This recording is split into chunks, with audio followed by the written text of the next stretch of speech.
possible.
possible.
Alrighty, guys, we are back for Week 54 of the Meseeks Sunday Showdown. I do apologize about the delay, and obviously we didn't get to see the first round, but nonetheless, we are here.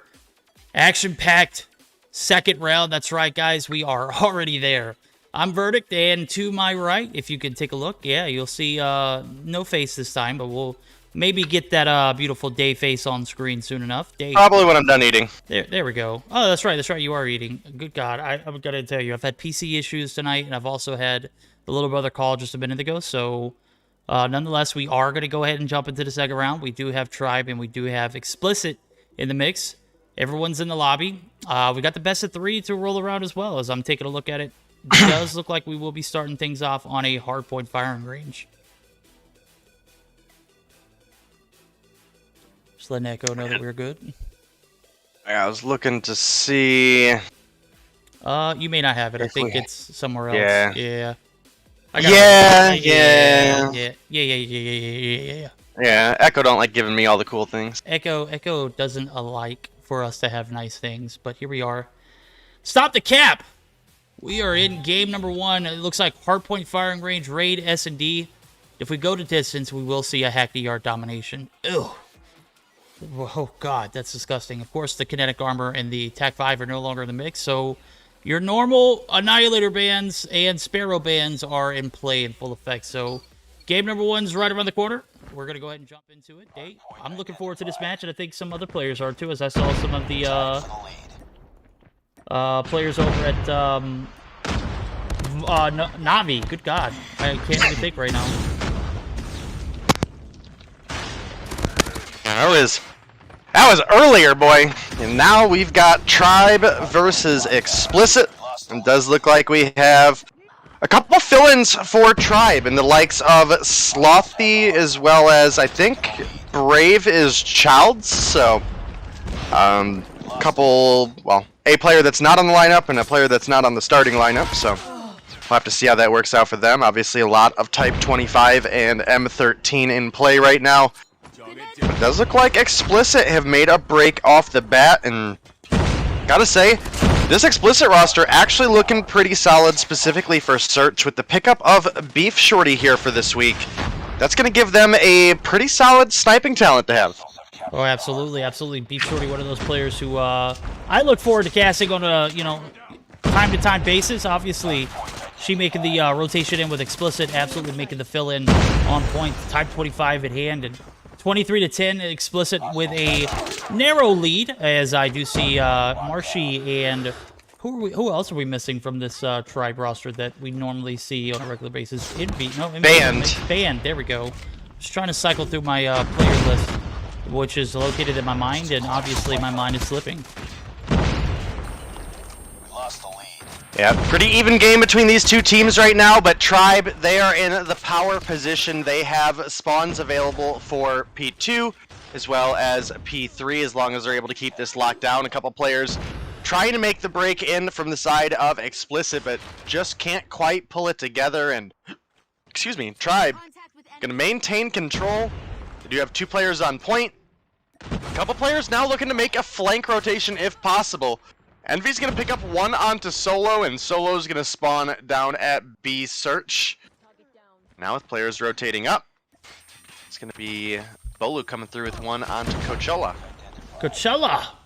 Well, nonetheless, the trailer site is going to be held so far by the guys over Explicit. Solar going to do a decent job. He's got Veteran here to man the fort, and this is going to be a fort that needs to be manned, as I see a 67-31 point advantage. Tribe looking to run away with this game early on. They could on the backs of a good break, but unfortunately, they're going to fall shy off the first initial push. We are going to see 4 players form here on the bottom side of this trailer building, and Slothy doing a little bit of due diligence. He spots Solo up top, may have gotten the call out there. He's going to get taken out, and Solo going to be able to maintain the tower control, which obviously isn't going to be inside the trailer, but is going to be causing some mayhem on the outskirts of, that front side rotation. So Solo is finally going to be taken down, and we're going to start to see the rotations over to P4 come through, but a massive P4 or P3 presence here for the guys over Explicit, as I was just reading in chat. Guys and girls. Guys and girls. There we go. They, them, we are jumping into P4, and 2 seconds left. 80 points, 81 now, as I'm looking at, 81 to 67. Explicit with the advantage. Yep, they do have a bit of a lead going into P4 here, but Wood can be a pretty spicy one. A lot of wallbang potential here, so even if you're in on the point, you are not safe. And I think the one benefit teams have here is nobody's really running Holger right now, so it's still a good weapon in the meta. I actually am surprised we don't have a player or even players switching to the Holger specifically for this map and mode, just because firing range is one that is absolutely notorious for just having paper walls. So yeah, well, you know what? Paper walls or not, Tribe has had almost a full 60 here on P4. As a matter of fact, I'm looking at it. About 14 seconds left. There might be one more push. Nope, there's nobody going to be in sight. Explicit going to fall a little shy there on that P4 rotation. Tribe able to capitalize off of it 100%, if I'm not mistaken. I think they started off the round, what, like 60 points? 70 points, something like that. 61, I think it was. They didn't get anything off P3. So, yeah, phenomenal hold there on P4. So, P1 over to P2. We saw a little bit of upsets early on from Tribe over Explicit, but Explicit still doing a decent job on that P3 rotation. And P1 going to be reset. Explicit going to have the advantage. Who is that on point? That is Coachella. Who is that? I gotta take a look at their VCs, see who it is. No idea. Speaking of VCs, you think we should jump in with one of these teams? Yeah, let's go ahead and join in. We'll join in for Explicit as we'll do their first HyperX listen in. Bear with us.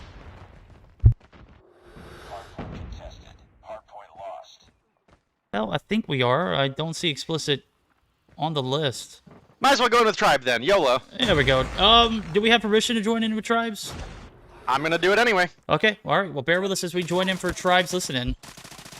Towers. One more towers. One's in. Yeah, got one ramp. Towers in. Nice as shit. One tower's dead. I got my death machine out. One ramp. One ramp. bomb's in, I think. Push him, top 10. He might help up. Careful. Push down. I'm putting. One by trailer. I got it. I'm in, bro. They're far as fuck. One barrels. He's pushing now. One tap. Towards mid. That's it. Game number 1 going to go down as a victory for Tribe. They play the long game. They get the rotation over to that P2.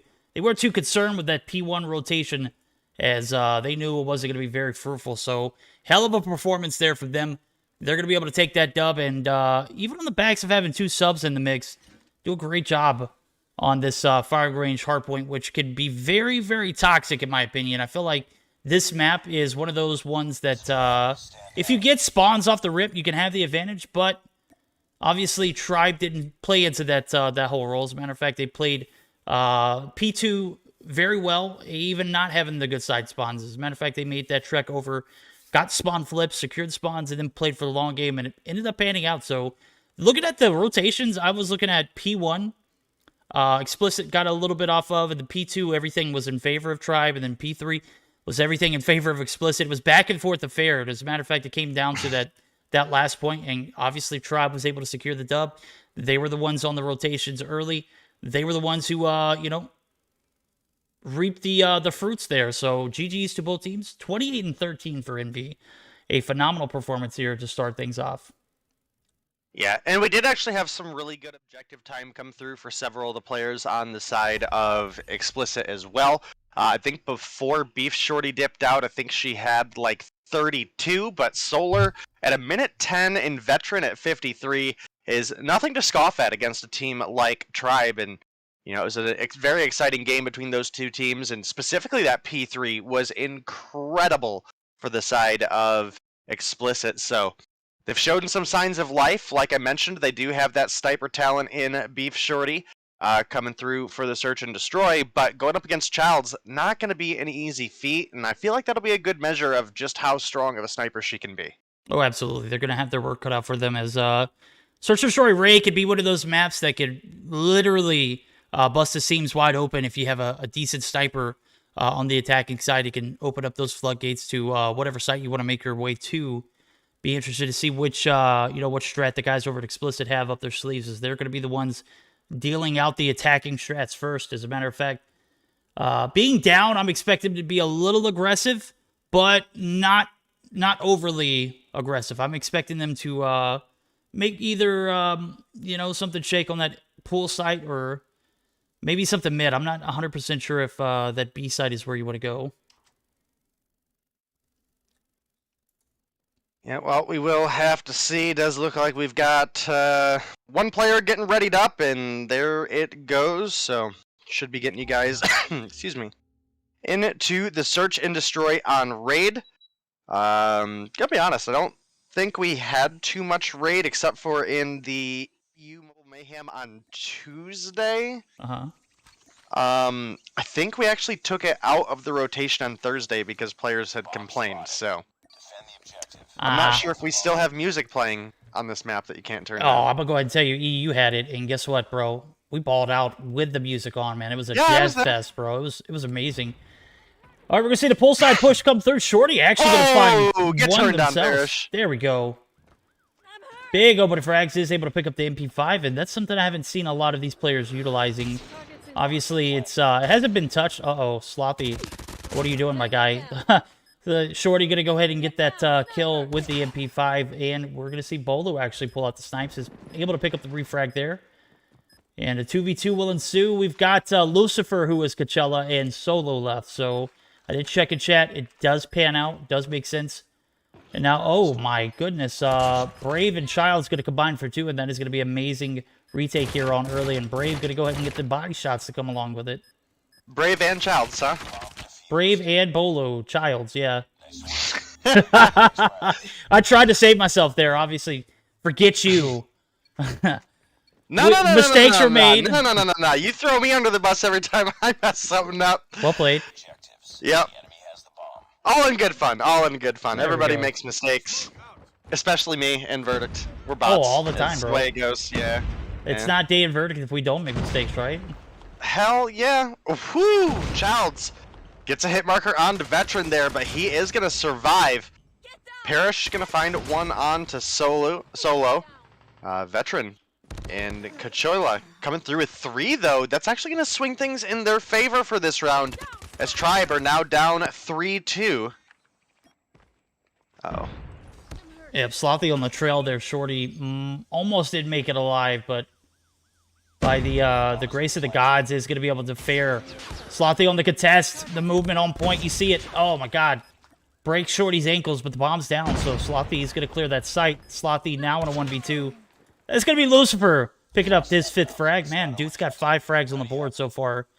And now we got an even game, so I'm expecting Explicit to win this one only for the pure fact of I want to see a game 3. Regardless of the case that it is going to be a domination on Hackney Yard. I have just got word from Image that today is Envy's birthday, so make sure everybody hits Envy up with the happy birthday wishes. You can hit him up in chat after the game. I'm sure he'll be lurking around, or you can hit him up on Twitter as well. And that is at EnvyCXX, so make sure he knows that he's a year older today. That's right, man. And Day, I think you did you before broadcast say you would sing him happy birthday if they won this Search or Destroy? I did not, but I did tell Image that I said I'm gonna sing him happy birthday on stream, and then I said JK 10 of 10 not brave enough. So no, definitely not. Make sure you guys wish Envy a happy birthday. But that is neither here nor there right now, because we are still in the action of Tribe versus Explicit, and while round 2 went in favor of Explicit, round 3 gonna go back very convincingly in favor of Tribe. Yep, it was an answer back that they desperately needed. As a matter of fact, it was a well-fought one. I think they only dropped one player, and that was Slothy, who was absolutely slaying out. Parrish able to pick up that last kill. Slothy with 3 kills on board himself. Now we're going to see the B push come through. Oh my god. Shorty picks up her 3rd. I didn't even get a chance to catch that one, but I did see it firsthand experience, I guess you would say. I watched one of the players push in and one of the players fall for Tribe, so very unfortunate. That was Sloppy, who's making the sub in for today's matches. Solar going to get caught trying to get that bomb plant down, and I mentioned it. This is not the play. The B site is just absolutely covered right now. Veteran going to be taken out as well. It's a 2-for-2 trades. Nobody in favor, but Tribe have a great control over this laundry site, which obviously is going to be a factor if you want to get that bomb plant down. As a matter of fact, it's going to be a factor if you want to get that bomb at all. As I do see Shorty inching way in. Lucifer going to find shots on one. Solo going to find shots on another. Now Parrish going to be left in a 1v3.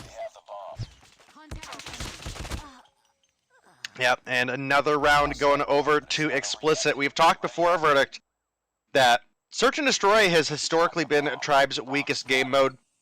They've definitely been looking better to at least some extent in Search, but the consistency is not always there, so definitely something to consider for this matchup. Meanwhile, you look at the likes of Shorty, Solar, Veteran, and Solo for the side of Explicit, and these are all very talented Search and Destroy players, so definitely have some potential that they could push it to a game 3 here. Does look like a 2-for-1 trade comes through for Explicit. Make it 3 as Veteran picks up Envy. Yeah, Slothy doing a a little bit of demon work there. Played a lot aggressive and paid that price with his life. He does have a sweet P90 skin, but I still don't think that means you can scream YOLO and push right into the home site bottom red building, right? That's just not the play. Unfortunately, he does drop. We are going to see this bomb plant, and Bolu and Parrish going to be playing for the retake here. Actually, just make that Parrish. Actually, Parrish might get dropped here, too. Solar picking up those last 2 kills. I don't know how the callouts didn't come through. Bolu literally dropped on the bottom side of the staircase at Andre. And sure enough, right in front of them, Parrish was spraying away. Did not even recognize it. So, very fortunate timing for him. Very fortunate timing for the guys over at Explicit, as now they have a 3-2 advantage. Yeah, advantage is in favor of Explicit, and we have switched sides, so we'll have to see if Tribe have a little bit more success with the bomb in their control. They do have that kind of benefit of being able to full send a team one way or the other, and with an opening pick onto Shorty, that's a solid one to have in the books. And DC players starting to march on up towards B. Child's gonna get a sightline on Solar, but Solar wins that trade. Solo picks up 1 onto Parrish as well. The 2-for-2 trade comes through. Solo gonna find Slothy as well. Said, get dumpstered, son. Now it's a 2v2. The bomb is planted. Another trade comes through. It's now a 1 versus 1. Bolu last alive. He's got to be prepared to push up for the bomb defuse. Does look like he's gonna be able to get it. There's no way he loses this gunfight, right? Oh, I don't know. Bolu does pick up the Type 25. He has a sniper in his arsenal as well, and there's 17 seconds. Bolu doing a great job of using those head glitches. It is going to be able to even things out, but that was pretty close. I got to give it to Lucifer. He was in a position where he was, defusing the bomb, but he anticipated Bolu making the push up and tried to reposition, but was pretty much dead to rights there. Yep, definitely a pretty close round between these two teams. Bolu gonna miss 1. Shorty gonna get the hit marker. Bolu follows up with a hit marker of his own. And everybody gonna survive that initial trade. Yep, we are gonna see that. Oh my god, look at these guys. They're both trying to jump shot. Oh, Shorty does get the advantage there. Levels Bolu and gives a 2-man advantage over in favor of Explicit. Now the bomb's still in the hands of Childs, looking to make that push over towards his driveway. It's not safe. There's 2 players up top. There's one in the driveway itself, and that's going to be another trade down. Parrish actually going to be left in a 1v4 scenario. Is going to be spotted by Shorty there. Oh, get lasered. The Holger still OP. Absolutely. The shots do rain in. Now Parrish going to be able to find one more. He is going to have to find this bomb, though, as it is all the way inside of the driveway area. Solo going to get peeked. Solo is going to be taken down. Wow, get turned on Solo. You had the advantage in everything. Repositioning. Parrish was trying to make the rotation over, and you should have had him dead to rights. Nonetheless, teammate does come through, and that is going to be a round in favor of Explicit. 4-3. Things are getting a little interesting. Maybe a little bit of a sizzle before we go into that domination, if Explicit can bear with us for 2 more rounds in their favor. Yep, with the 1-round lead, Explicit are in a pretty decent spot right now. You can see Tribe are starting to push up. Parrish gonna get a sightline on a couple players coming through mid. Gonna get that call out for his team. Brave, aka Child's gonna come through with 1. Parrish, Holger spray coming through strong. Gonna find Solo in the corner. Looking for Beef Shorty as well. The 1-for-2 trade is in favor of Tribe, and they're getting the bomb plant down right now. And Tribe have a pretty substantial advantage right now this round. Yep, they are going to go ahead and have that 35 seconds left on the clock for the 3v4 to ensue. The retake's got to be on point. Can't afford to lose a single player here in this push. As we see Envy on the point of the Cubby side. Beef Shorty going to go ahead and clear out Parrish, but Envy is going to be able to drop Veteran. Envy's going to be refragged. No, Envy wins those. Happy birthday, homie. Big shots. And now Beef Shorty is going to be left in a 1v2, making a 1v1. The shots from the Holger absolutely on point, but look at the time. It's not enough to work with. Child's just going to play the advantage right here. And sure enough, look at the patience from Childs. He's not going to be, premature with the push, as if he peeked out maybe around 6-second marker, Shorty, reflexes could have picked up that kill, but nonetheless, it's not what happened. Child's played it perfectly. We're going to be back tied up.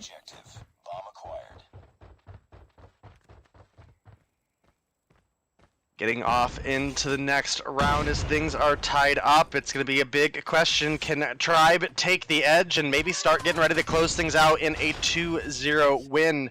Or is Explicit going to pull through and push us into a domination? If we do make it to a domination, I realistically don't see Explicit winning that extra respawn, but it at least gives them a chance being already down. Does look like we're going to get a free kill picked up for the side of Explicit as Solar's in the corner there, but immediately gets refragged out by Parrish. 2 for 1 in favor of Explicit. And Bomb is down, but Parrish has a pretty safe route to it. Going to pick that up. And with Slothy picking up that kill, it's going to make it look a little bit more doable. It is now a 2 versus 3 instead of a 2 versus 4. Slothy kind of doing his own thing right here. Yeah, Slothy, what are you doing?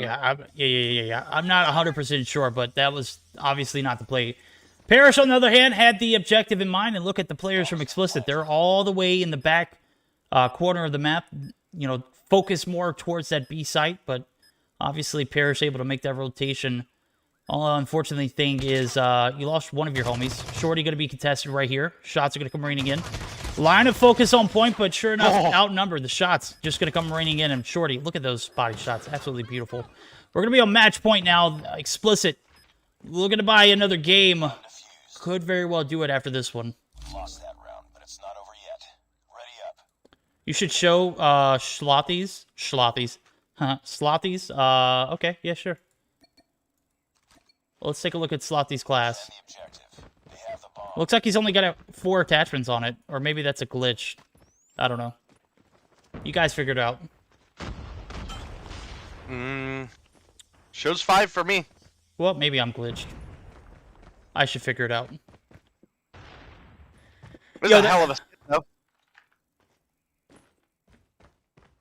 A little bit of a conservative approach here. I like the alien in the jar. Oh, dude. Oh, facts. I bet you... I was looking at what... image, I think he said. Yeah, I wonder what it looks like covered in diamond. Probably beautiful.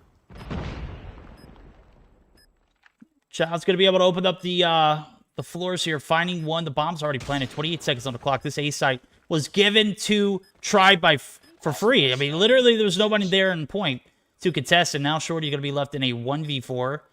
Practically undoable, especially when you got 2 players on the A side immediately. Oh, my goodness. Shots on point, but Slothy able to make it rain with those P90 shots. The alien is starting to come alive. Is that right? Is that what that is? Is this reactive camo? It's reactive camo, Oh, yeah. Or reactive skin, yeah. That is pretty dope. Defend the objectives. The enemy has the bomb. Digging it. Yeah, definitely a pretty cool skin. And AO Raff in chat says, not too hot in diamond. The original is better. Oh, that's very disappointing. That is very disappointing. It's pretty rare that diamond looks good in the first place, so. Oh, I'm just saying, like, sometimes, you know, a little bit of diamond makes, you know, some of these skins look a little better. Obviously, that's not the case here, so super unfortunate. And if you're going to be able to find that first frag, though, that's unfortunate for Tribe, as they're looking to close this thing out in a 2-0 fashion. Very possible now that Solar's dropped and a bomb's down right there on those rocks. Yeah, and Solar has been a big player for the side of Explicit here today. KD might not really show it being 5 and 10, but the kills that he did find were very key in the rounds that they won, so definitely have some potential. Bomb is down. I believe Tribe do know that, but they're just in such a great spot right now, being up 2 players, having Bomb down, and the clock is pushing against Explicit. 1 kill does come through for Explicit onto Envy, who's sitting at 9 and 10 right now, so pretty solid performance. I don't know if Explicit are going to make a rotation over towards B, but I'll be honest, A is a death wish. It is a death wish. Yep. You can go ahead and tell right here. Even if you do want to double back, it's not going to happen. I was spectating Slothy for the longest. Bro was just anticipating that push. So you heard the call-outs. Well, you didn't hear the call-outs. He obviously heard the call-outs, but I'm assuming that Tribe were like, hey, you know what? We've got this lane shut down. Hold that back in traffic because I think they're going to fall back. And sure enough, it wasn't the case. So you had insurance just in case. Tribe able to steal the deal. Good God. Can't speak tonight. TC's crapping a bed. Verdict's mouth's crapping a bed. This is a tough one. Had too much moon water last night. Too much moon water. Too much indeed. It's a draw. Stand down. That was a good time, though. That was definitely Oh, a good dude, time. man, if you guys missed out last night, you obviously need to tune into Verdict and Day when we squad stream, and we have those, random Gallivants out tonight. We had started off great with some Squid Game, and then we follow it, or Crab Game, sorry. Dude, that was a lot of fun. That was a blast. So much fun. That was a blast. Go back and watch the VOD. And then we carried that same energy into some Vanguard, and bro, it was epic. We had a hell of a stream. We were It was carrying on to hella about downhill, though. yeah. You could tell, we are well past our party age. Yeah, for sure. All right. But do come through with the 2-0 Tribe win there. They'll move on today to face off against, let's see who they're playing against. The winner of Mayhem and NYSL Status Quo. Status Quo. Okay. Interesting. That's an interesting matchup. I would have loved to seen that one. Obviously, Who's on Wicked Esports? I'm gonna be honest with you. I think I've seen them play a few times. I watched them play 2 weeks ago. They beat Lux 2-0. Oh wow, Yeah. interesting. I was expecting. When I was mentioning teams earlier before we started the stream, I was like, hey, who are the teams that we are going to be looking at, or like top tier or whatever? I was mentioning Tribe, Explicit. I was naming the normal, and then I got to the bottom, and I was like, oh, we got Lux 2 in the mix. I never even mentioned Wicked. So Wicked obviously making Verdict pay for not mentioning their name earlier. So Well, they're going up against 11T next. So that is not the most ideal situation to be in. Another not so ideal situation in too is I'm seeing a couple first round upsets. So Graves Imperial, who even are they? They beat Cygnus in the first round. No ping, no party, bro. No ping, no party, homie. Damn, they sure did. 2-1 as well. So wow, a couple upsets there. That's tough. the new Goatus team, go. There we go. Come through and upset the league and pull together the win. Hey, I'm looking forward to it. I'm always up for a underdog story. I'll try and see if Gil's got any action going. If he does, we might spectate his stream for the time being. So bear with me. Yep, he's got a game going right now. So what we're going to do is we're going to spectate his view. And as soon as we get the Tribe and winner of the Mayhem and Status Quo matchup, we'll be back live. So bear with us as I get that pulled up. I'm going to take a moment to hide my screen so that way I don't make any mistakes. And we are going to be back live. So guys, bear with us. Be right back.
So we are back, guys, and it does look like I'm not sure who was the winner of the first game, but that actually might be done too. So I'm looking at it. Looks like 11 was able to seal the deal in that game. And depending on how well they did against Wicked earlier on. Looks like we may not see a matchup until we get the Tribe and the winner of Mayhem and Status Quo game rolling. So del rey de Roma y que se nos asoma el compañero Legacy con ese rey de aso de 15 personas. Bienvenidos todos y cada uno de ustedes. ¿Qué partida acabamos de ver? ¿Qué cerradas estuvieron ambas partidas? En esta de buscar destruir, de verdad creí que Snakes iba a cerrar esa ronda número 10, pero bueno, ya vimos ahí que Raven no es cosa fácil, logra sobrevivir, logra apuntarle y darle la partida a su equipo. Vamos a irnos de vuelta a el lobby. Me imagino que vamos a seguir por aquí observando al equipo de Leventi y se estarían ahora enfrentando al ganador entre Storm F4 y Graves. No estoy seguro de si ese partido ya ocurrió, déjenme verificar eso rápidamente. No, Storm F4 y el equipo de Graves siguen peleando a muerte en estos momentos. So I'm gonna check with Echo and see if we've got a matchup. Shorty said drag me. I am not dragging you into this VC, Shorty.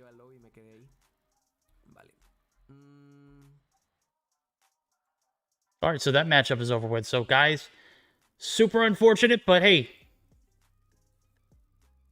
we are going to take a short intermission. Yeah. For a second to Yeah, wish basically. everybody a happy birthday, but You're all it good, does bro. look like, I don't know who won the hard point, but I believe NYSL is up 4-0 in Search and Destroy right now. Who is? NYSL is up 4-0 over Status Quo. Okay, bet. Alright, well, if we can get into a series, we'll jump into one. If not, we're going to be on a short intermission, so bear with us as we get our act together. Alright, guys, we will be right back.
go.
Invincible.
Alrighty, guys, we have our stages set. As a matter of fact, I'm taking a look at the bracket. I've seen a lot of upset out there as we're going to get geared up for the semifinals. We've got Tribe and NYSL on the side of the bracket. On the bottom portion, we've got 11E, and then we've got a newer team.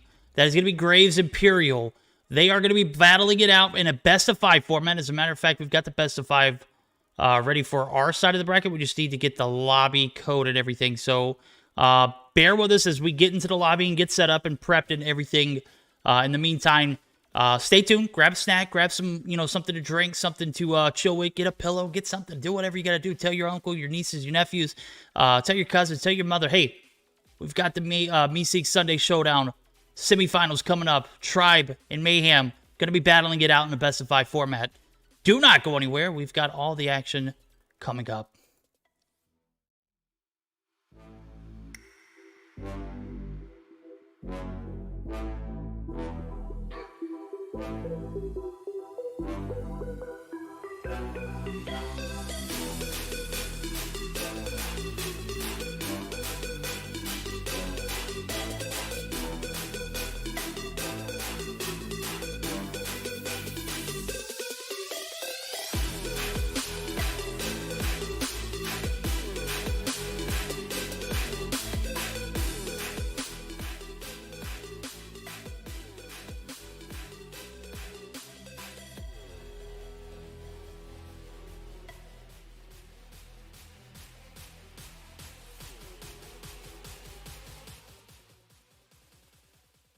As promised, we are back live for the semifinals. We've got Tribe in the lobby. We've got Mayhem in the lobby. Got a few subs in the mix too. But we are for sure going to have a banger for the best of 5 as we have the rotations. We have everything on point. As a matter of fact, I'm looking at it. It looks pretty decent. Starting things off with a Hackney Yard hardpoint. Search and Destroy on Raid, which we've seen tonight already. Domination on Standoff. Hardpoint and Firing Range. Ooh. Could be Tribe's night here as they played both maps so very well together, as well as a Crossfire S&D for Game 5 if it goes the distance. So map vetoes are going to be, obviously, that is the operator bans. Come on, Echo. This is the second time he's done this today. Mayhem going to be vetoing Summit. Tribe opting to ban Takeoff. Annihilator and Sparrow are going to be your typical ban. So best of 5 format ready to roll. Looking at the lobby, I'm thinking that this might be an interesting rotation. Yeah, I don't have access to your secret hangout. Oh, that's right. Maybe I should copy Oh, wait, it. no. Oh, no. Hold on. He posted it. I actually see it now. Oh, yeah, you do have access to up the here. secret rotation, or the secret... Well, no, he just put it here. Ah, there we but go. we have a Hardpoint Hackney Yard to start things off. Search and Destroy on Raid for Game 2. Domination Standoff for Game 3, which we are guaranteed. If we make it to a Game 4 and a Game 5, we'll be looking at a Hardpoint Firing Range and a Search and Destroy on Crossfire. Probably the best mode we could have a Crossfire on, so pretty solid there. NYSL with the Sparrow band, Tribe with the Annihilator band. So you're going to see a lot of Death Machines, maybe some Grab Vortex, Tempest, maybe some Gravity Spikes even. So we will, we'll have to see, but we are into the action here, and right now it's actually NYSL Mayhem who have Jez playing for them? Yeah, I was thinking the same thing. I was like, well, I mean, hey, it's a 5th, right? So you don't have to worry about, anything that's out of the ordinary. This is anything but ordinary, in my opinion. But hey, better him than anybody else, right? All right, P1 going to come down to the wire here. About 15 seconds left on the point, and my God, Mayhem are looking pretty damn good here. As a matter of fact, they've got bunker down spawn sets. As I'm looking at it, Space going to be doing a decent job of those that traffic rotation. SKS in hand is going to be taking some shots, but I see that he's got the the skin for the SKS, but I can't see the actual skin in game, which is very weird.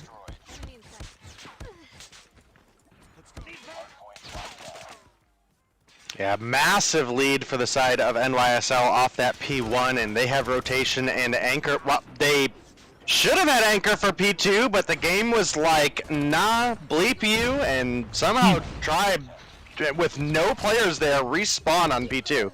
That was super bizarre. That was, but I'm looking at 3 of the players. That's Childs and Parrish, who are actually making a long trek. They're going to get caught in mid there. Parrish is going to be able to stay alive. He is going to be holding fort down midway through, and Mayhem going to be able to capitalize on some more hill time. Tectonic, the GOAT, going to be able to play the objective and pick up some frags. He's 8 kills deep. Going to get contested from multiple angles, and of course, Tribe are going to get that retake. They need these last 15 seconds. As a matter of fact, they found themselves only with 15 seconds to begin with, so hell of a start here for Mayhem, who have literally owned P1 and P2.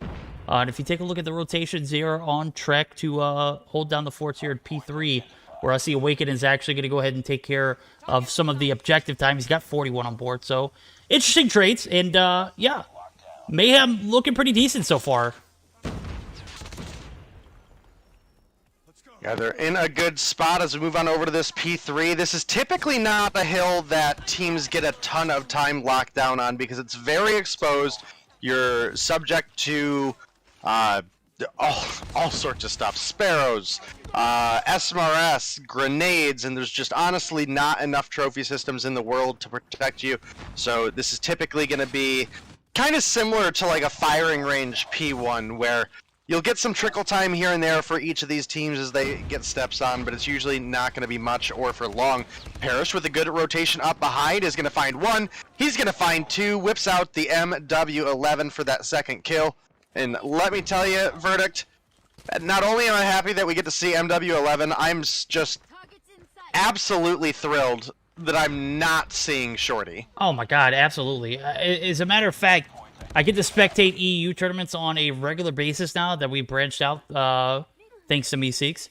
I have not seen maybe 1 or 2 shorties in the EU competitive scene. As a matter of fact, I've seen more thumpers than anything. As a matter of fact, I think the EU scene is probably one of the more, you know, when we're thinking about the metas and when we see secondary variety, you're going to see a lot more in that scene. It's a little more innovative, if you must say, but Parrish being pretty crafty here with the death machine is going to be able to find 2 and clear the hill, and that P3 scrap time is coming in handy now as they get the rotation over to P4 bottom green, where we are going to see Mayhem, regardless of the scenario, with the lead. So P5 rotations might be double down on as I've taken a look at Little B. He's already there early. Is going to catch 1 lacking, but no. Child's able to win that gunfight, and that is possibly going to be the spawn set too, as I do see 2 players spawning down on the west part of the map, or the north part of the map, whatever you want to look at it, towards that tire shop area. And now Mayhem going to be on the backs of a, you know, comeback here on this P5. I definitely have some opportunity for both of these teams. Little B does pick up a 2-piece before he gets dropped by Parrish. Top frag for the lobby right now, actually not super high. It's Tectonic with 15 on the board, but we have a ton of players at, you know, just about 15. In fact, everybody is between 11 and 15 right now. So, definitely been a pretty exciting match between these 2 teams. Do you have a couple streaks coming through there? It looks like that Pred missile didn't get anybody, so it must have been a well-timed trophy system coming out of the side of Mayhem. And there is just enough time on this hill for them to close it out if Tribe doesn't contest, but it does look like there is at least a little bit of a disconnect there. All Tribe have to do is get on this point for like 1 to 2 full seconds, and they can at least extend the game. Olu doing a decent job there of, you know, utilizing his Dragonfire. Obviously, it's all or nothing here. If you don't get to the point, you're done for in this first game. And sure enough, we see the contest come through last second. The break, obviously, not going to be a factor, but still only 4 points needed. And Bolu might be out of pocket here with this Goliath. As a matter of fact, Little B going to be caught out. He does pull in the death machine. I'm going to be honest with you. The Goliath was great to have, but, you know, it didn't play a factor in the end of the game. As a matter of fact, you just saw the 3 seconds come through. It was pretty much at that point maybe a flex. Obviously, if the break would have come in through, if the break would have came through, it would have been a factor. But yeah, very, very stout game for Mayhem. This is a Stage 5 preview, by the way, guys. Don't get to see these 2 teams in a lobby together at all for the most part. Finally being able to see them here in the Meseeks Sunday Showdown is feeling great. Yeah, sorry, I do need a second. Oh, go ahead. Go ahead, do your business. We're taking a look at the post-Carnage report, and my God, Awaken started a little slow, but bro, did he pick things up towards the end of that game. Awaken 16 and 11, as well as a minute and 8 on the hill. Tectonic, who started off top frag and ends up only with 17 and 16. As a matter of fact, this wasn't a high kill game. As a matter of fact, it was about as evenly matched as one would expect. Bolu had the highest KD, but let's be fair here. 50-6 in a game where you get beat 150-87, not going to be extreme effect or extremely effective. Rather, we are going to see a game 2 here as, Mayhem able to take that first game. Might be able to set themselves up nicely here for a Search and Destroy, which is going to be on Raid. So I've seen how Tribe played this map. They played it last series with Explicit, another Stage 5 preview. Obviously, they're not going to be the same group, but two teams that, in their on ROP. This is going to be Mayhem and Tribe this time around. So I'm expecting Tribe to take a little bit of an adversity here early on. But obviously, we're going to be seeing some conservative pushes too, because Mayhem obviously usually don't even want to be on stream. So the fact that they have, been willing to play tonight on stream, very, very, very big treat for us to get on board with them. So Raid is going to be the map of choice. Search and Destroy. Mayhem's already up 1-0. Tribe. I was expecting them to have a big hardpoint on Hackney Yard in particular. Obviously, not being able to do the job there. Bolu was popping off, but again, 50-6 is not going to win you the game here. So we'll see how it pans out. Game number 2 about to start off. Search and Destroy on Raid. Chat, what do you got? What do you think? Who do you think is going to have the advantage moving forward? Is it going to be tied up? Tribe going to be able to find a dub here on the backs of some OP strats? Or will we see the guys over Mayhem just run away with it?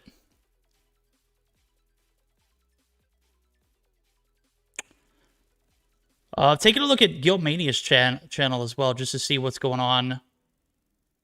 Oh my God. The team that we were, looking at delivering some upsets, going to be falling short of a Game 1 win. As a matter of fact, I'm looking at it at 11. He kind of wore him out. 150-80 on the hard point on Summit. So Dietrich goes 17-11. Yuhi 20-12. Just an absolute ridiculous game number 1. So, yeah, I was surprised not to see... You probably want to mute the volume, but look at what I just sent you. All right, bet. I'll be right back. All right, guys, we're into the action with NYSL versus Tribe. Obviously, Mayhem came through with the win in the Hackney Yard hardpoint, and now they're looking to pick up a Search and Destroy as well. Obviously, as we mentioned, this is a place that Tribe has historically struggled, and Mayhem have historically been very strong, and with Jez on the team, definitely has some potential in both directions. It has potential to come through with a good kill performance out of them, as well as could affect maybe some of the synergy of Mayhem a little bit as well. Tectonic not going to win that gunfight with Slothy, and that's going to be a round 1 going over to the side of Tribe. Tribe started things off pretty strongly here. Needed it after a little bit of a blowout there on the hardpoint. Hackney Yard can get a bit dicey.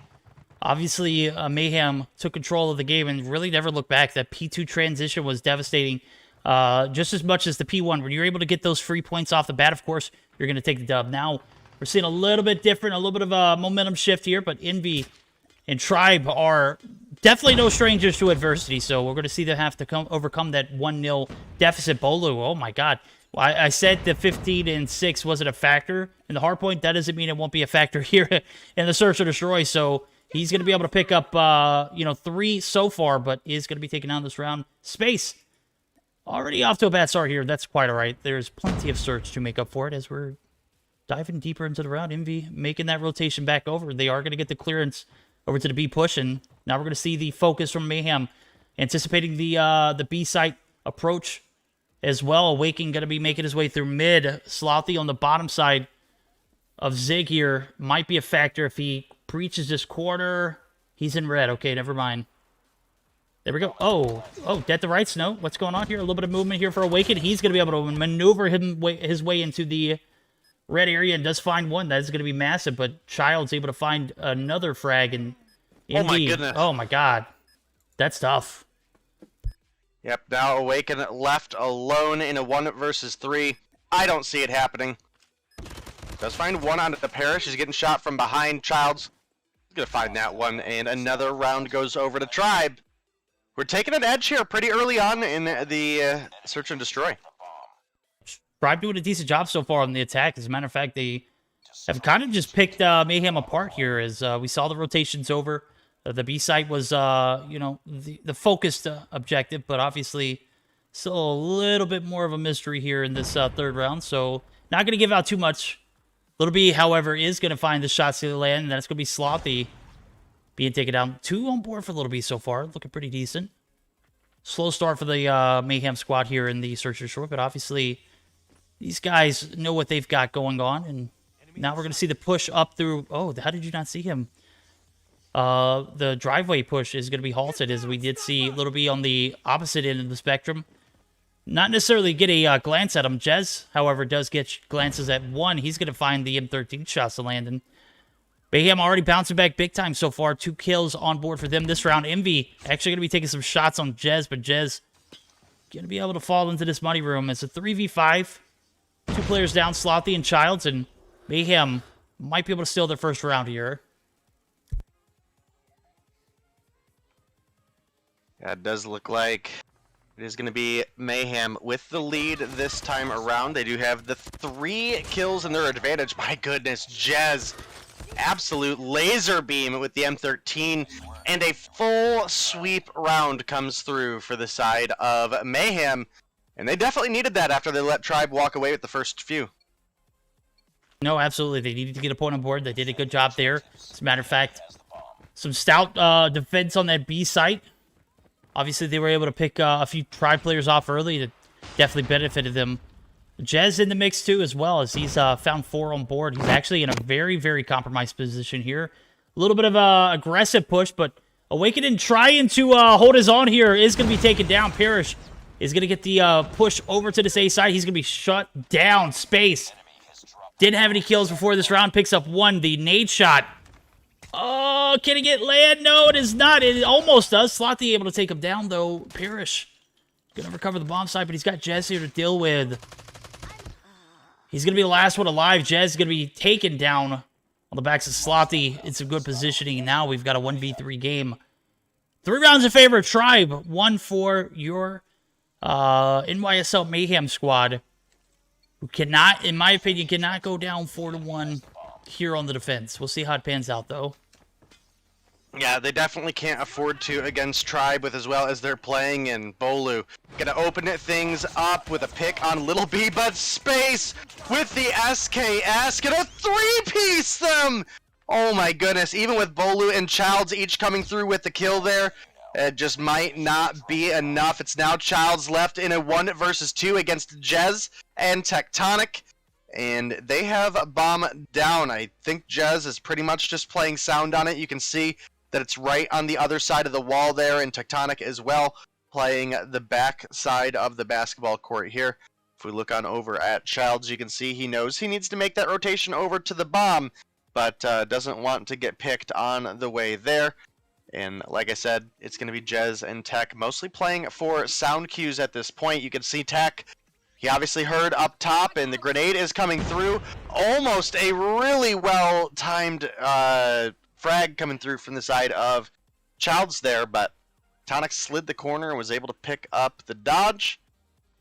Now, Childs rotating down right behind Jez right now.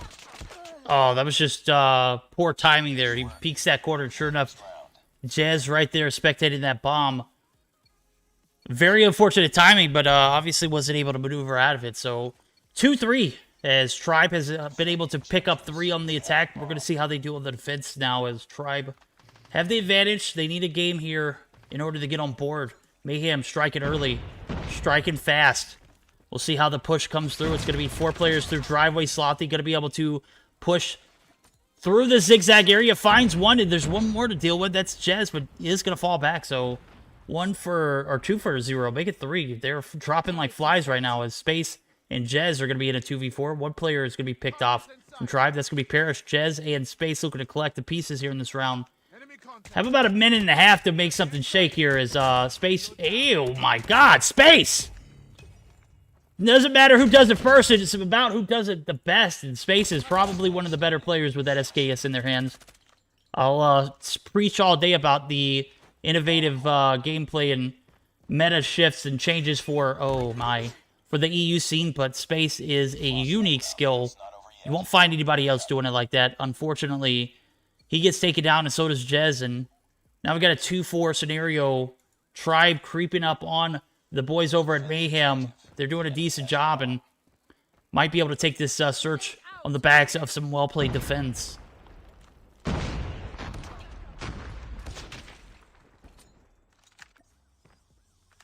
Yeah, definitely been an exciting set of rounds here. Tribe lead 4-2, a good position for them to be in.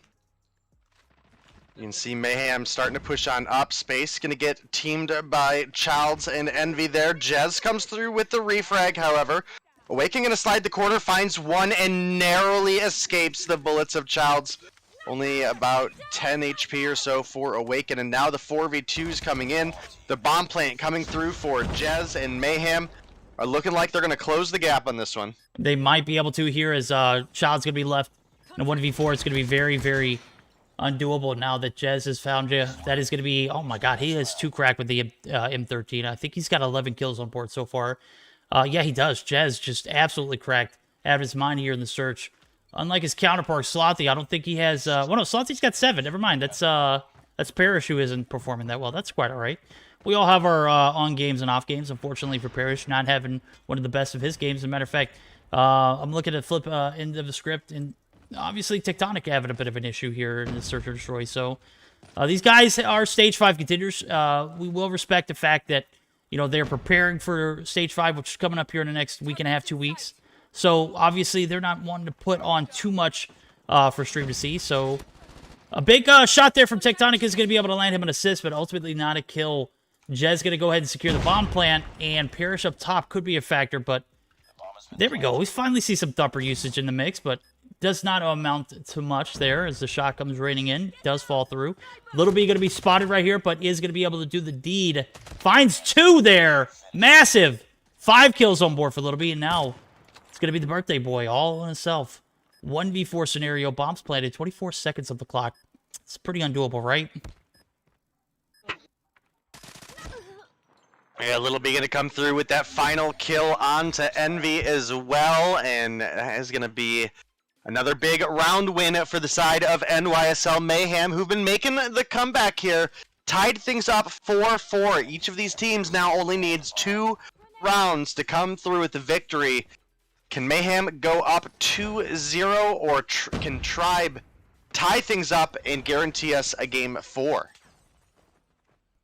Well, I mean, based off of what we've seen so far in the momentum shift, Mayhem has finally picked a slack up on the backs of some decent attack strats coming through. The B side going to be opted, well, actually the A side is going to be the push. Space going to pick up 1, make it his 9th. Tectonic finally gets on board.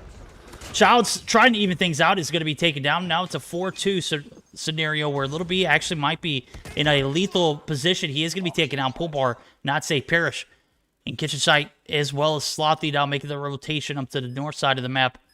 As we're going to see Jez here holding the fort down. Jez is going to be spotted, though. Parrish going to try and get that concussion.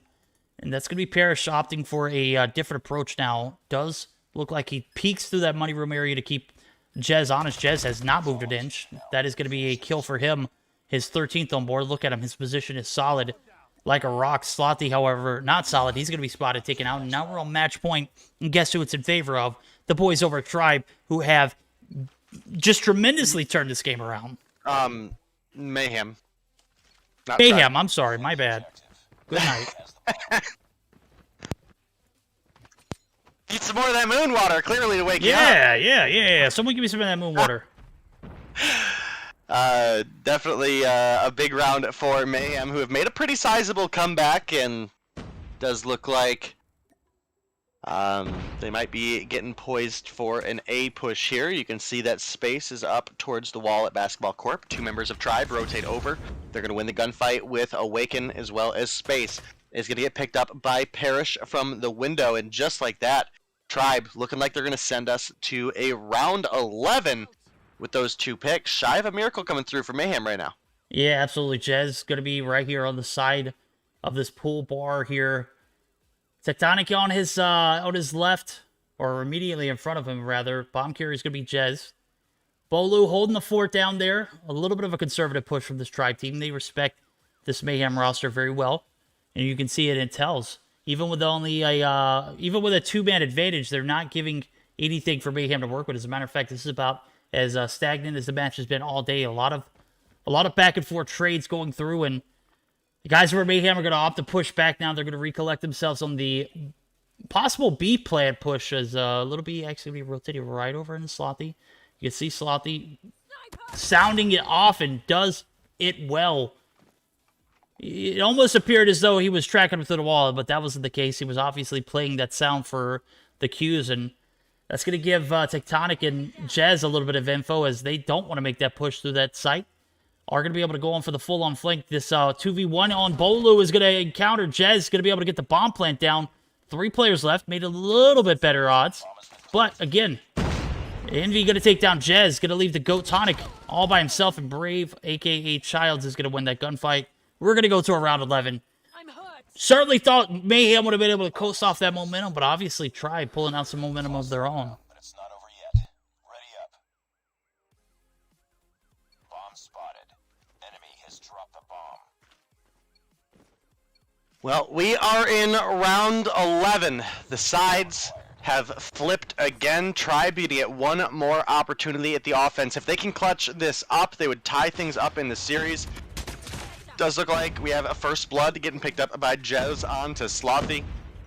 And that's a good sign for Mayhem, who again are looking to take to a lead space. Going to pick up Envy. Jez finds Parrish as well. And just like Tectonic finds Childs in the late rotation over at A. Now it's Bolu left in a 1 versus 5. Is it possible? Yes. Is it likely? Man, I'm not a believer right now. You know what? As much as I want to believe in Bolu in a 1v5, as long as this Mayhem team is rocking and plays together, as you can see, they're kind of built a 3-2 defense there on that bomb site, or more or so less at 3-1-1. You got one player kind of out in mid looking through this kitchen site. Bolu actually might have been able to get past Rocks here. Oh, nope, he's going to get called on the mantle. The shots are going to come through. Little B clutching it up. Last kill on board for him, and that is going to be a 6-5 win for the guys over at Mayhem. A 2-0 lead here in this best-of-5 series, but Tribe still have a second chance at life here, as we're going to get geared up for a Game 3, and we know how well they play domination, right? Obviously, Mayhem wanted to take the early advantage. They knew if it got to a 1-1 situation, you're tied back up with Tribe. The favor is not necessarily in Tribe's, side, but let's go back historically speaking. This Tribe team is by far one of the best domination teams I've seen, right? So obviously, Mayhem put themselves in a great position in a 2-0 scenario. Now are going to be able to possibly have a game to fiddle with. Obviously, they want to handle business, make a 3-0 scenario, but set themselves up for success going into this third game up 2-0.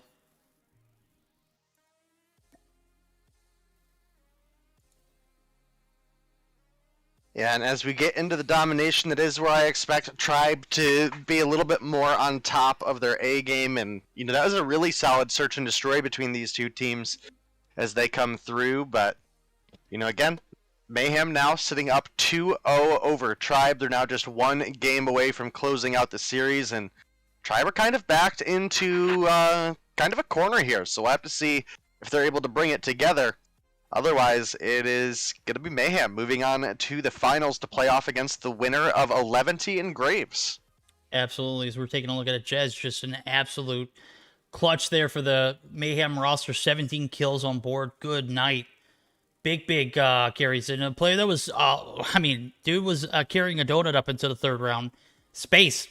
A unique skill in his on, the SKS in hand. Obviously, we saw some of the shots come through. 12 kills on board for him. So, a massive game there for the guys over Mayhem. They take the series lead 2-0, and not going to give Tribe much to work with here, as obviously they're in a situation where they could be eliminated. This is a game they have to put on or get out situation. So, what better game mode to see them do that on than a domination standoff, right? So, we're going to get geared up for that third game, elimination on the line here for Tribe. But Obviously, they still have life here because, you know, Domination and Tribe just go hand in hand. It's like peanut butter and jelly, right? I can't paint a better picture scenario here for Tribe in this third game alone. Not saying in the series, but in a third game, obviously you're facing elimination, but it's in a domination format on a map that you're, you know, very, very aware of, you know, this scenario. So we're going to see how it pans out as both teams are back in the lobby and they're almost ready to go. Looking at 4 green check marks at the bottom side for Tribe, 3 for the side of Mayhem, Jez, Space, and Brave all need to ready up, and we're going to get right back into the action. Yep, and we've got all of Mayhem readied up now, just waiting on Childs, and we'll get you into Game 3 here. Can Mayhem close things out in a 3-0 fashion, or can Tribe bounce back, pick up the Dom win on standoff, and maybe push us into that Game 4 and potentially even Game 5? We had a really solid hard point between these two teams. We had a really solid search between these two teams going all the way to around 11. And I'm hoping the Dom will be just as good. I'm expecting it to be, man. I'm looking at the likes of Bolu, who has been a demon when it comes to respawns. Obviously, he wasn't able to make a 1v5 scenario happen. Obviously, that's, you know, it doesn't matter who you're going against. A 1v5 is tough. 1v5 against Mayhem, practically impossible. It's doable, but, you know, it wasn't likely. So, no Delily, no party, Sala says in chat. You know, maybe not. I don't know. We're on 80 ping. No party, stay devious. There we go, Childs. That's right. I saw a tweet that he posted after Mobile Mayhem the other night, too. Was absolutely underrated. I don't know. Yeah, I retweeted it. Yeah, that was beautiful. I'm in Mexico and I had anything. Stay devious, my friend. The old man from Squid Games curled up in the corner avoiding conflict. Yeah, that's the one. Yeah. Oh, good times. Yeah, I got a good laugh out of that one when I seen it. I was like, yep, that one gets a retweet. Good job, Childs. But we're into the action here, and off the bat, we've got kills going both directions. Does look like a 1-for-2 trade in favor of Mayhem, but Bolu gonna pick off Awaken. We've got the A and C caps coming through respectively. I would arguably say that Mayhem have a slightly stronger side in the first half, so you would like to see them come through with an advantage. But this is not a huge difference maker in the way that a Hackney Yard or a Crossfire is. So we will have to see, but if they do end up coming through with the A-B cap, and they are going to start to extend their lead. They are as well, and a little bit of map control to come along with it as I see Tectonic picking up the slack here in game number 3. 3 kills already on board. He is going to be able to hold down fort there on that B site. That statue tank, just an absolute beast. Oh my god, it's just raining in Tectonic. Looking pretty decent here in game 3. Looking to close this series out in a 3-game fashion. Parrish says, absolutely not, my friend. I'm looking for a game 4 berth. Parrish going to be caught playing in that courtside area, though. Tectonic able to pick up 6 before he drops. He's got a Hunter Killer to go along with it. So Tribe, not necessarily off to the best start, but still plenty of domination here left to play. Yeah, and you guys heard it here first. It's raining Tectonics. Parrish gonna come through with a double kill. Tech comes through with one of his own, and now Tribe filling up the feed. Parrish finds 3. Parrish looking for 4. Gonna get the MW11 swap as the Type 25 ran out of ammo there. And they're gonna maintain a pretty solid B hold right now. You can see Awaken sliding the corner. Gonna get a couple shots on Parrish. Jez there to help him get that one. Slothy gets the refrag onto Awaken. And right now, Mayhem not making a whole lot of ground towards B, and Tribe are looking solid right now. They are, as a matter of fact. It's partly to do with the fact that they aren't even able to get out of that tractor site. As a matter of fact, Tectonic's going to be caught in the spawn site. Looks like he was trying to cause some mayhem on the backside, but obviously that was short-lived. Tribe doing a great job of regaining composure, regaining their momentum, and they're going to be able to hold fort down here on this B side, as well as maintaining the traffic from Mayhem. Looking to make the push through tractor. It's not going to be the safest route, as Bolu is going to be there on point. He is going to be able to pick up 1, but is going to be instantly taken down. And now Mayhem looking to get a little bit of that exposure on the map now that they have dealt with some traction. But Awaken going to be shut down. The Hunter Killer drone on point from Envy. B and C still in their respectives, or B and C rather going to be in possession of Tribe, and now a little bit of control coming through for Mayhem. A little bit, by a little bit, the one player is Jez, who's on B site. Only have to deal with one. No, that's wrong. Bolu is on your backside, so 75% going to be halted, and it doesn't look like Mayhem are going to be able to get that cap to come through. We'll see how it pans out, though, as there's still a little bit of time. Jez going to make his way on point. Bolu there to shut him down. Tribe going to have that advantage going into the second half. Yep, that is going to be halted yet again.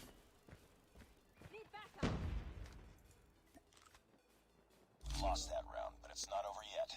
Ready up.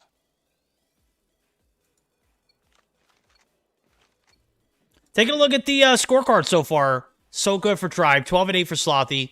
8-9 for Bolu, who picked up a few kills that arguably held the B site down towards the latter end of the round. So Mayhem still up 2-0. They even if they lose this game, they still have a perfect opportunity for a redemption on that fourth.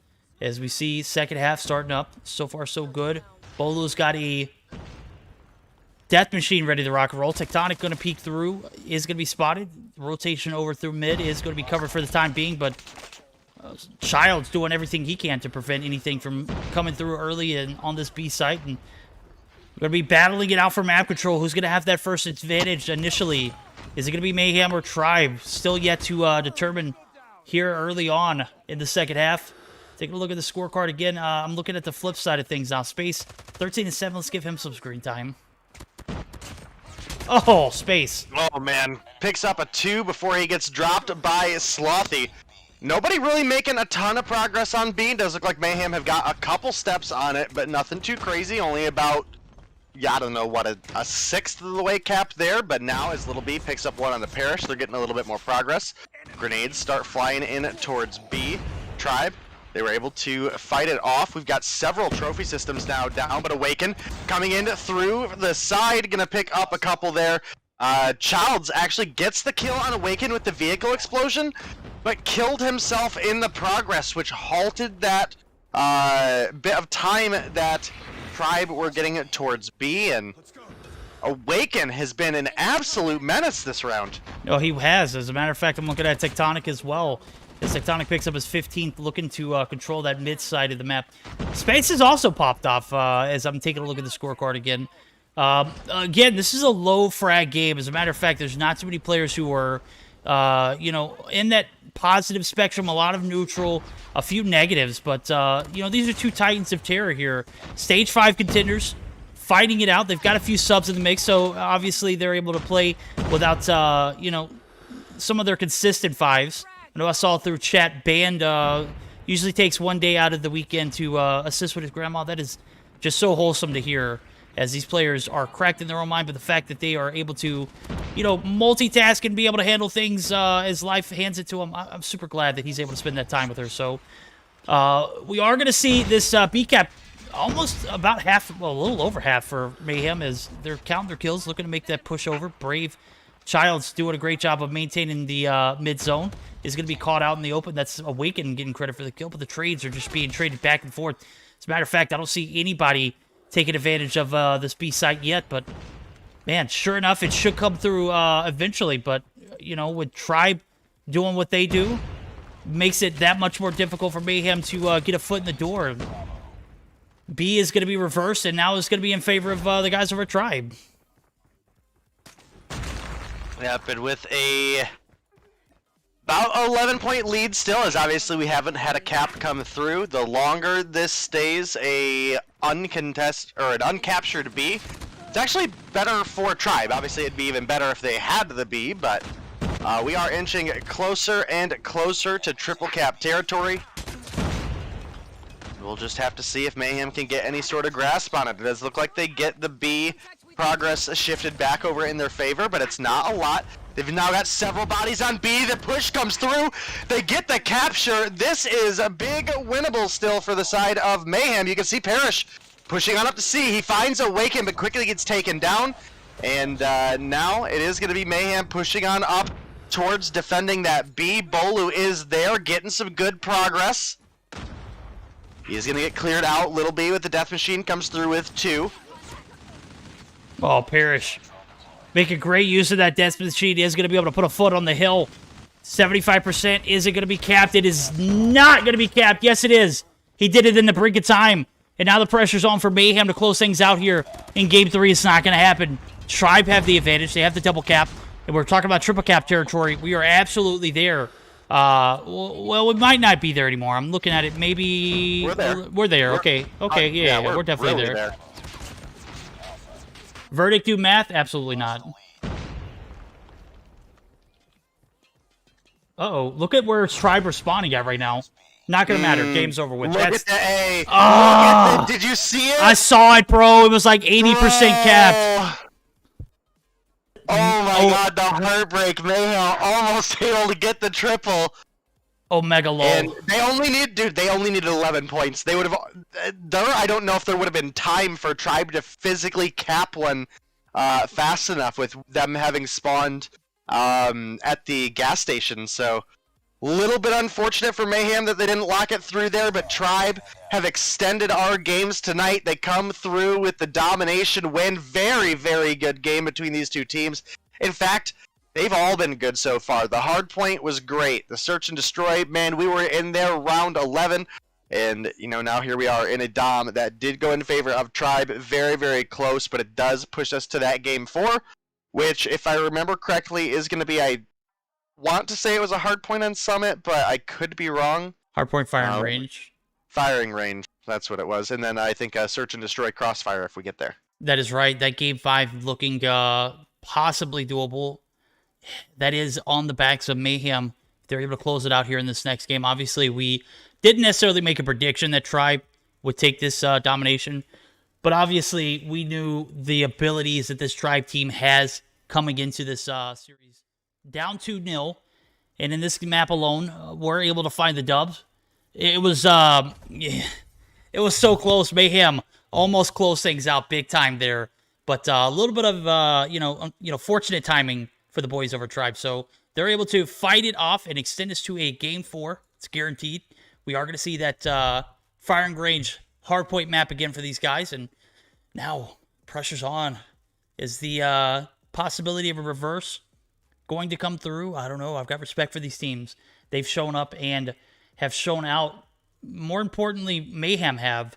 As a matter of fact, seeing them win on that hard point earlier on in such dominant force was extremely surprising in my book. Seeing them perform there in the search and destroy was obviously, something that we expected, but that domination game got a little too close for the guys over Tribe, in my opinion. So I still felt like that momentum's in favor of Mayhem going into this 4th game. We're going to have to find out now, as the firing range is going to be the ultimate decider if we will see Tribe see that game 5, or if the boys over in Mayhem will be able to close things out here. We are just about ready. 5 check marks at the bottom of the screen. Actually make that 4 now. Perish on readies. Looking for... No perish, no party. No perish, no party, my guy. Child's obviously in Mexico. He don't have to worry about ping, bro. It doesn't exist there. Yeah. Or you just get the servers. yeah, exactly, bro. I mean, problem solved, right? Yeah. Simo, shut your mouth. Little B was not getting shit on. Little B almost made that A cap all by himself. Get out of here. Facts.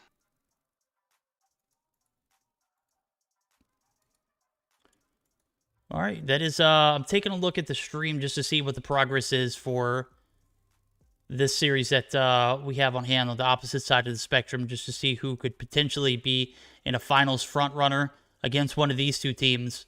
So far, it looks like the domination has just started. And if I'm not mistaken, it's a 2-0. So yeah, it is a 2-0 in favor of 11. They won the hard point. They won the search and destroy. And looking to close the series out in a 3-0 fashion. This Graves team, though, literally came out of nowhere. Have upset 2 of the top-tier teams, and Zygnus was one of them. So Zygnus is out. Storm also bit the dust against them, and now 11 looking to take them out in their own right. So it was true. Simo, let me just stop you there. Have a little bit of respect for both of these teams, bro. Come on.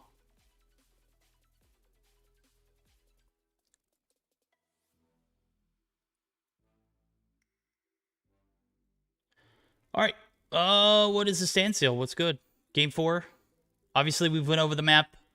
Rotations, hardpoint firing range. The interesting thing that I saw too as well is I was looking at the map vetoes. Mayhem banning Summit and Tribe taking a hit at takeoff. So we'll see either of those. Arribos, arriba, vamos. I was trying to say arriba and vamos at the same time, but I said arribos. Obviously, I botched that one. Nonetheless, players are going to start to slowly. Too much moon water last night, bro. Too much. Not enough today, so.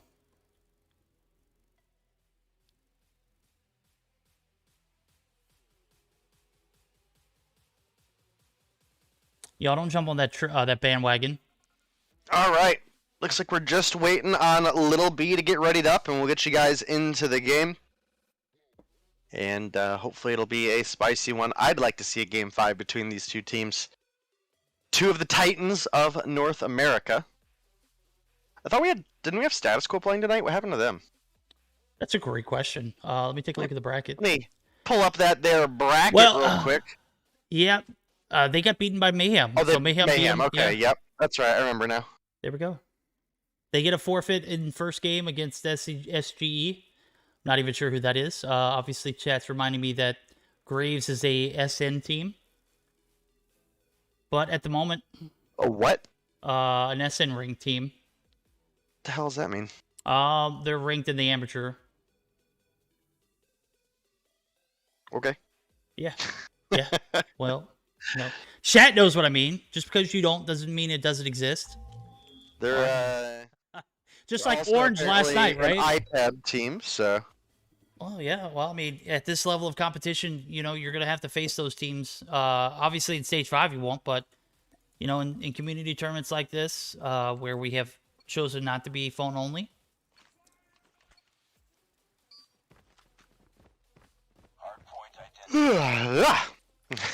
All right, well, we're getting into the next one, Space.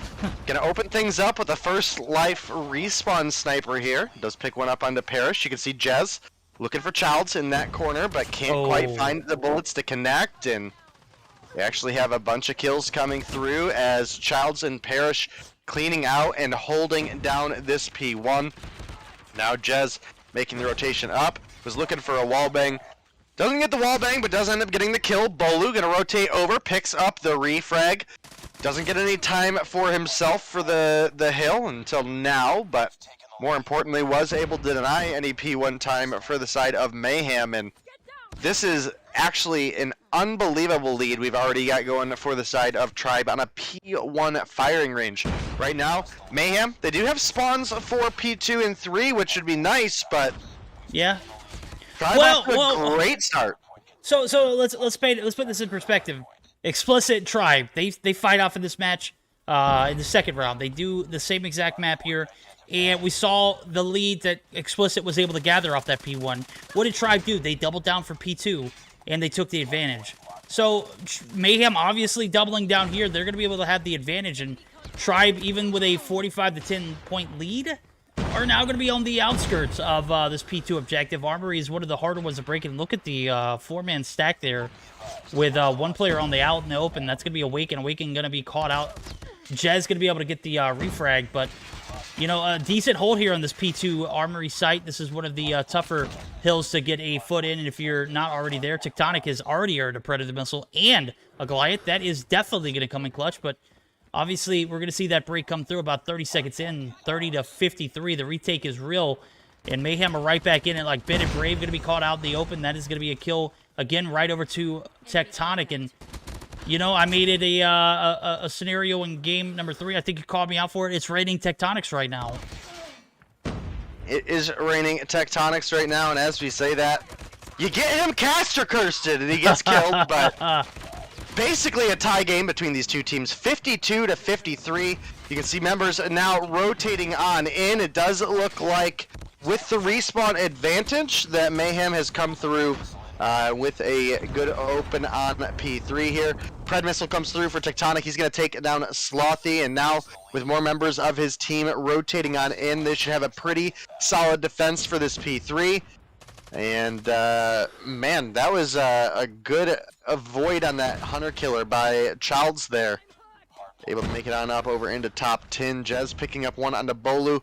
Whips out the death machine and immediately gets dumpstered. That's a big operator down, especially with P4 next. A death machine, bro, that is like LMG's big brother to wallbang wood for you, and it's now down.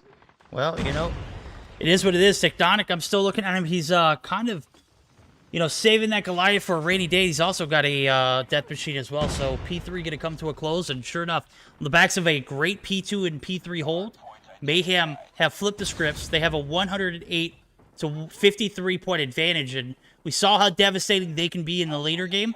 With Tectonic having this Goliath, it's definitely going to come into effect if we see that P2 reset, but obviously he might be able to use it a little earlier. Granted, you know, this break comes through. Tectonic able to push through.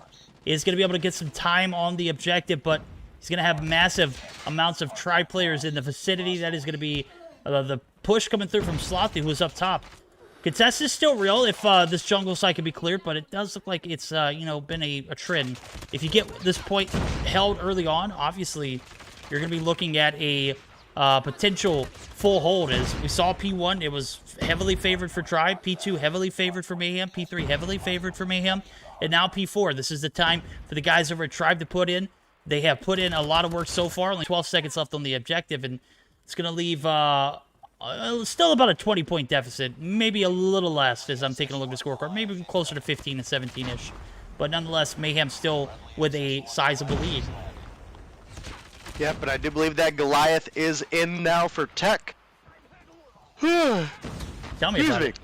Yeah, dude.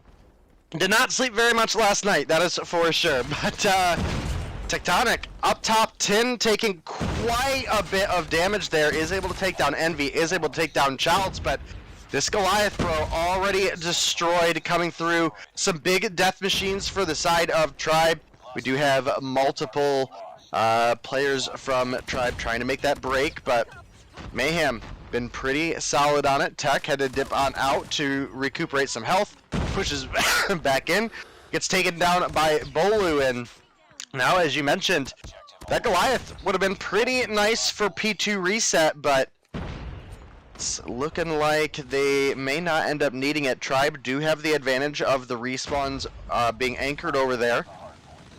But off the back of that P1, it's now only 18 points to go. In fact, even a little bit less. Ooh. As we do have Awaken dropping on down. Now full team sending, looking for the kills on P2. Trades come in. Both teams are spawning out on top of each other at the firing range. It is going to be Bolu coming through with an assist. Brave picking up the kill. Jez going to get taken down. Only 8 points to go for Mayhem. Might be looking for the 3-0. Little B is going to beam at Tribe's last hope off the heady. And that's going to be the 3-1 win coming through for the side of Mayhem. A phenomenal transition over from that P1. Obviously, we were looking for that Goliath to come into play in the latter portion of the game. Maybe in that P2 reset, but sure enough, the break is clean. There was only one player left to deal with. They get that player taken care of, and Mayhem able to close this series out in a 3-1 fashion. Taking a look at the scorecard here, the post-cartage report.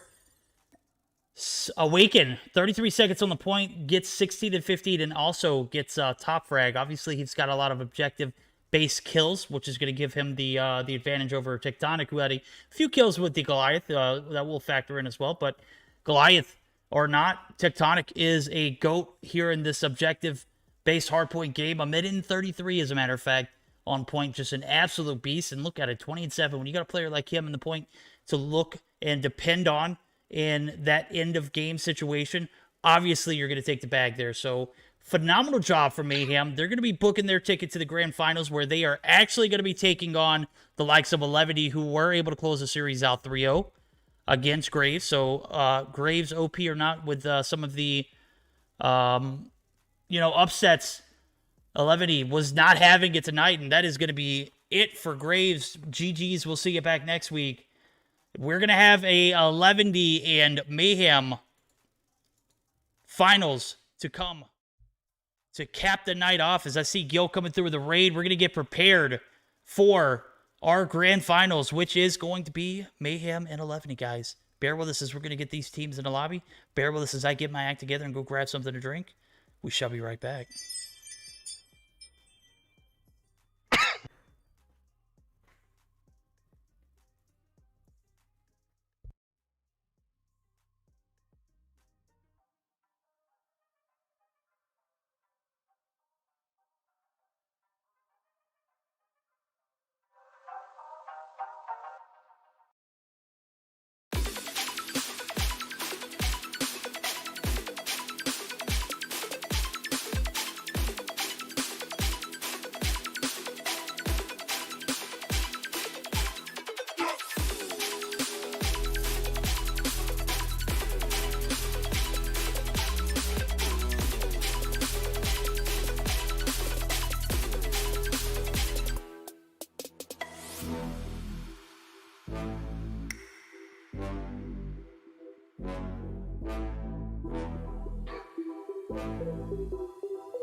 Alrighty, guys, we've got the stage set. We've got Mayhem joining in the lobby. We've got 11 joining in the lobby, but we are going to allow these guys a little bit of time to go ahead and get charged up, as a few players are going to, be on a lower percentage. Those Sony Xperias don't obviously have the battery life that, some of these other phones do. So bear with us as we allow them the opportunity to charge back up and be in full effect for this best of 5 to come. So, guys, don't go anywhere. We've got more action. Grab a drink. Grab your favorite snack. We'll be right back.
Alrighty, guys, thank you for waiting patiently. We've allowed these teams the opportunity to go ahead and get a charge in. They are all ready to rock and roll as I see them all piling back into the lobby. We've got 4 green check marks at the bottom for the guys over in Mayhem. And, of course, 11E up top, ready to rock and roll. As always, tonight we've got Gil on board as well as Day, ready to rock and roll for the grand finals. Gil, are you excited? I am excited. From what I've heard, both of these teams are in a good moment in time, so I'm sure we're going to have a blast in here.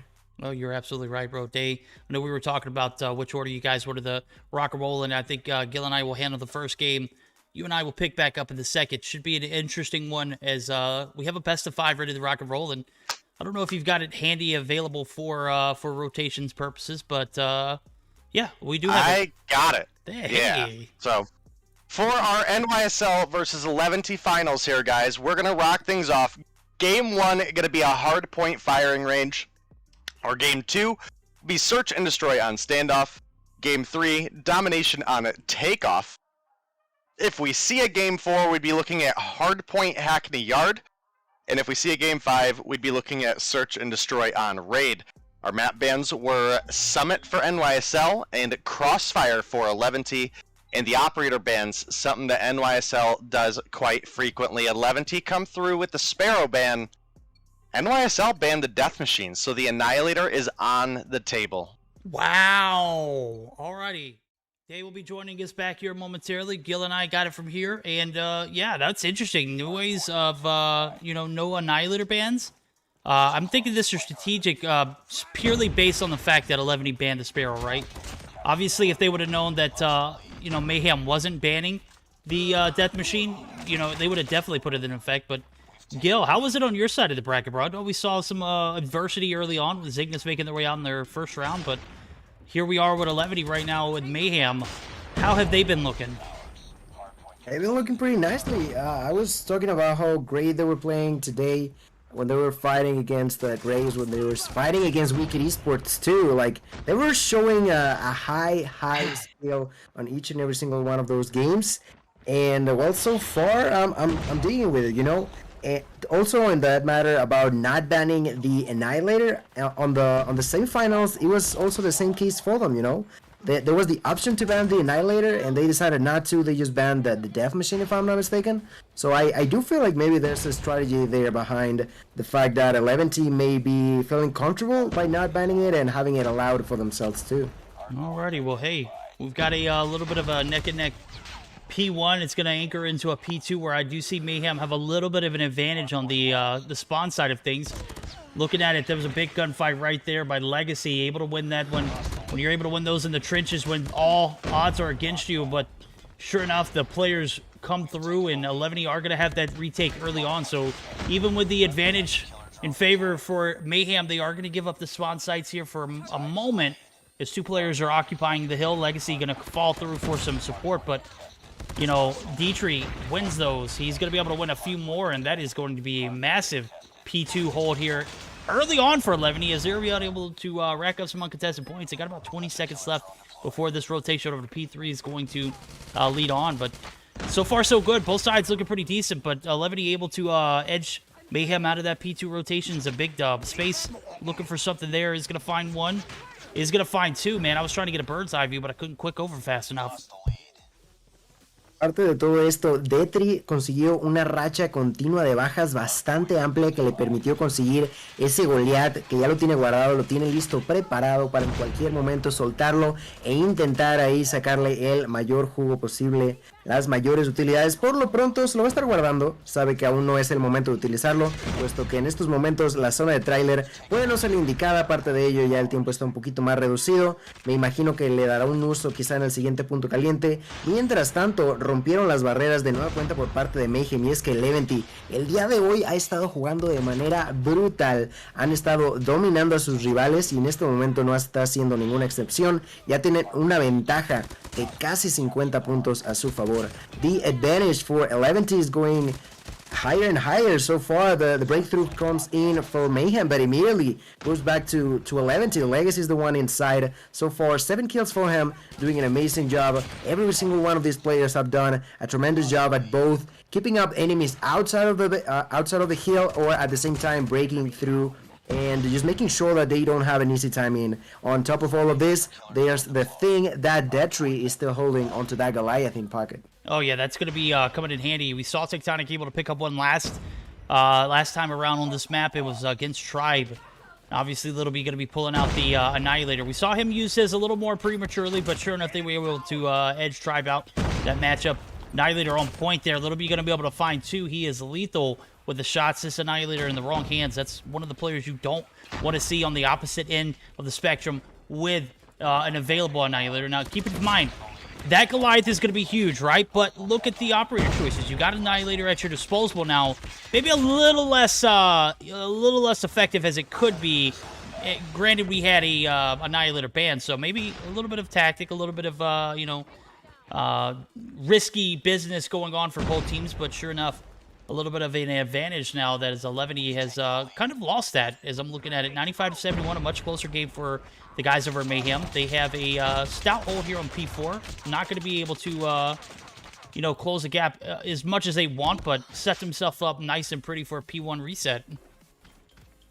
And as that goes in, Detri is going to be the first one to get inside. But now he has to keep himself safe. There's going to be the push coming from both different angles at the same time. Getting kill number 1, going for kill number 2, and not getting it. Actually got annihilated by Awaken. His allies get revenge over his body. But now it's still the case that we saw in the first rotation, where it's going to be heavily contested, but slightly more in favor of 11T. And that's when it matters the most. So far they got the lead, and it's growing even better in their way. The side of Mayhem have to do something, and they got to do it right now. Every single second that they are allowing 11T to get a single more point is more and more devastating for Mayhem. It is, and I was taking a look in chat, and I think I might have missed it based off of, me trying to keep up with the game. I think we might have seen a illegal operator in the mix, and that was possibly from the side of Awaken. So is it not banned? It is banned, and I'm glad that, the Mayhem coach can come through and sell them out. Obviously, this is a position where you're in a grand finals matchup, and you have opted to ban the Death Machine, but one of your players obviously not getting that memo, and that could be devastating regardless of the outcome of the game. Gonna have to take a look at it.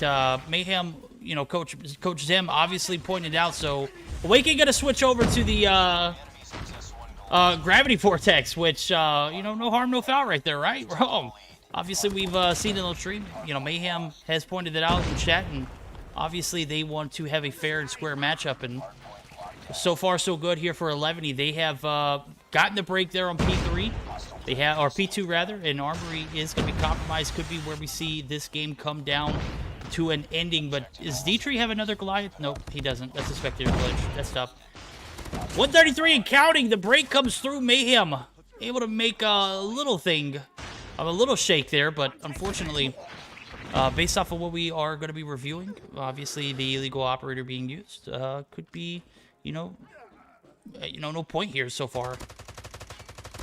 Y para aquellos que hablan español y no se hayan enterado, pues ya checamos eso del chat que dicen que hubo el uso de un operador no debido a esa máquina de muerte por parte de Awaken. Aún no lo tenemos confirmado, a decir verdad no lo vimos específicamente, pero pues sí vimos que incluso el coach nos estaba comentando esa situación, así que pues se revisará y en caso de ser cierto, pues ya sería directamente el punto para el equipo de Eleven, que a pesar de todo lo está haciendo muy bien y sigue teniendo la ventaja, aunque en esta zona de tráiler va a ser un poquito más de control por parte del equipo de Mayhem. Específicamente yo creo que podríamos irnos con Space que está usando este francotirador nuevo, esta SVD. En estos momentos está defendiendo ante un push de dos personas distintas, pero gracias a esta torreta termina por aniquilarlos. Sí termina muriendo, sí termina siendo de control para el Eleven, pero muy buen trabajo de Space para al menos impedir que fuera muy fácil, digamos, el que el Eleven se metiera al punto.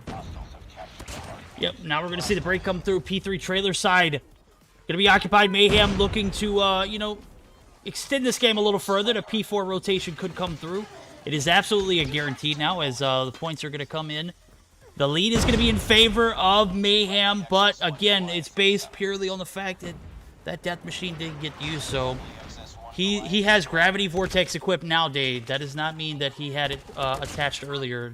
Sure enough, Mayhem going to be able to edge out the win, but obviously we're going to have a moment to review everything and make sure Zem wasn't selling us out. Obviously, Echo comes to the chat. He lets us know, yes, that is a DQ for Mayhem. So, wanted to wait for the end of the game. Obviously, I wanted to see the suspense build up. I wish Zem wouldn't have spoiled it for everybody. Because obviously, this was a banger.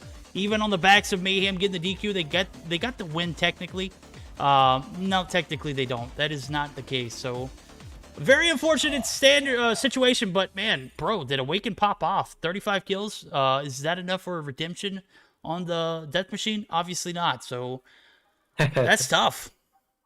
Yeah, that is tough. Obviously, it was a great moment for Awaken, but just getting distracted for a slight second is going to cost the entirety of the game to the team. But stuff happens, and when it's something as awkward as the Annihilator not being banned and the Death Machine, in fact, being banned, I can see where he's coming from, When you're so used to something being specific and then all of a sudden it changes, yep.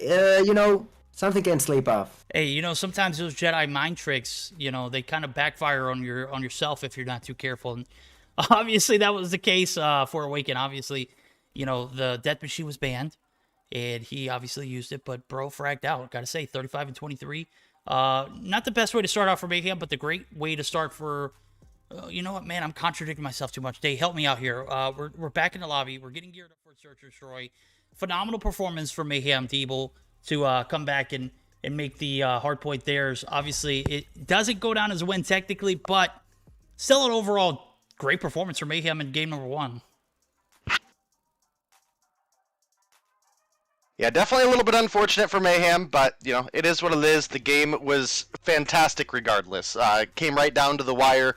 An 8-point win for Mayhem that, of course, will go in favor of 11T. But I gotta say, Verdict, at least today, we have just had some absolute banger matches. I mean, specifically looking back at the Tribe versus Mayhem, right. Like, all of those games were so good. And for 11T and NYSL to come through here and have such a close game 1, I'm excited for the rest of the series. I hope this one goes all the way. Oh, you're absolutely right. We're going to get geared up for that Search or Destroy, and boy, have we been treated. Again, I haven't seen Mayhem play in one of our tournaments for a while. Being able to see them play tonight against Tribe earlier on, it was such a great feeling. As a matter of fact, we're so spoiled to be able to see that Stage 5 matchup firsthand. Obviously, it wasn't a stage tribe matchup at its own because we had a few subs in, but you get the picture. Mayhem Tribe, 3-1 win for Mayhem. On the flip side of things, 11 looked pretty decent. As a matter of fact, even in the face of adversity, going against a team who, you know, we'll just say was an SN ranked opponent, who obviously was able to offset a few teams early on. Now the case is, you know, 11 handled their business accordingly, and they did it well. They did it in a 3-0 fashion. Is that right, Gil? Yeah, it was a 3-0, and some of these games were quite close.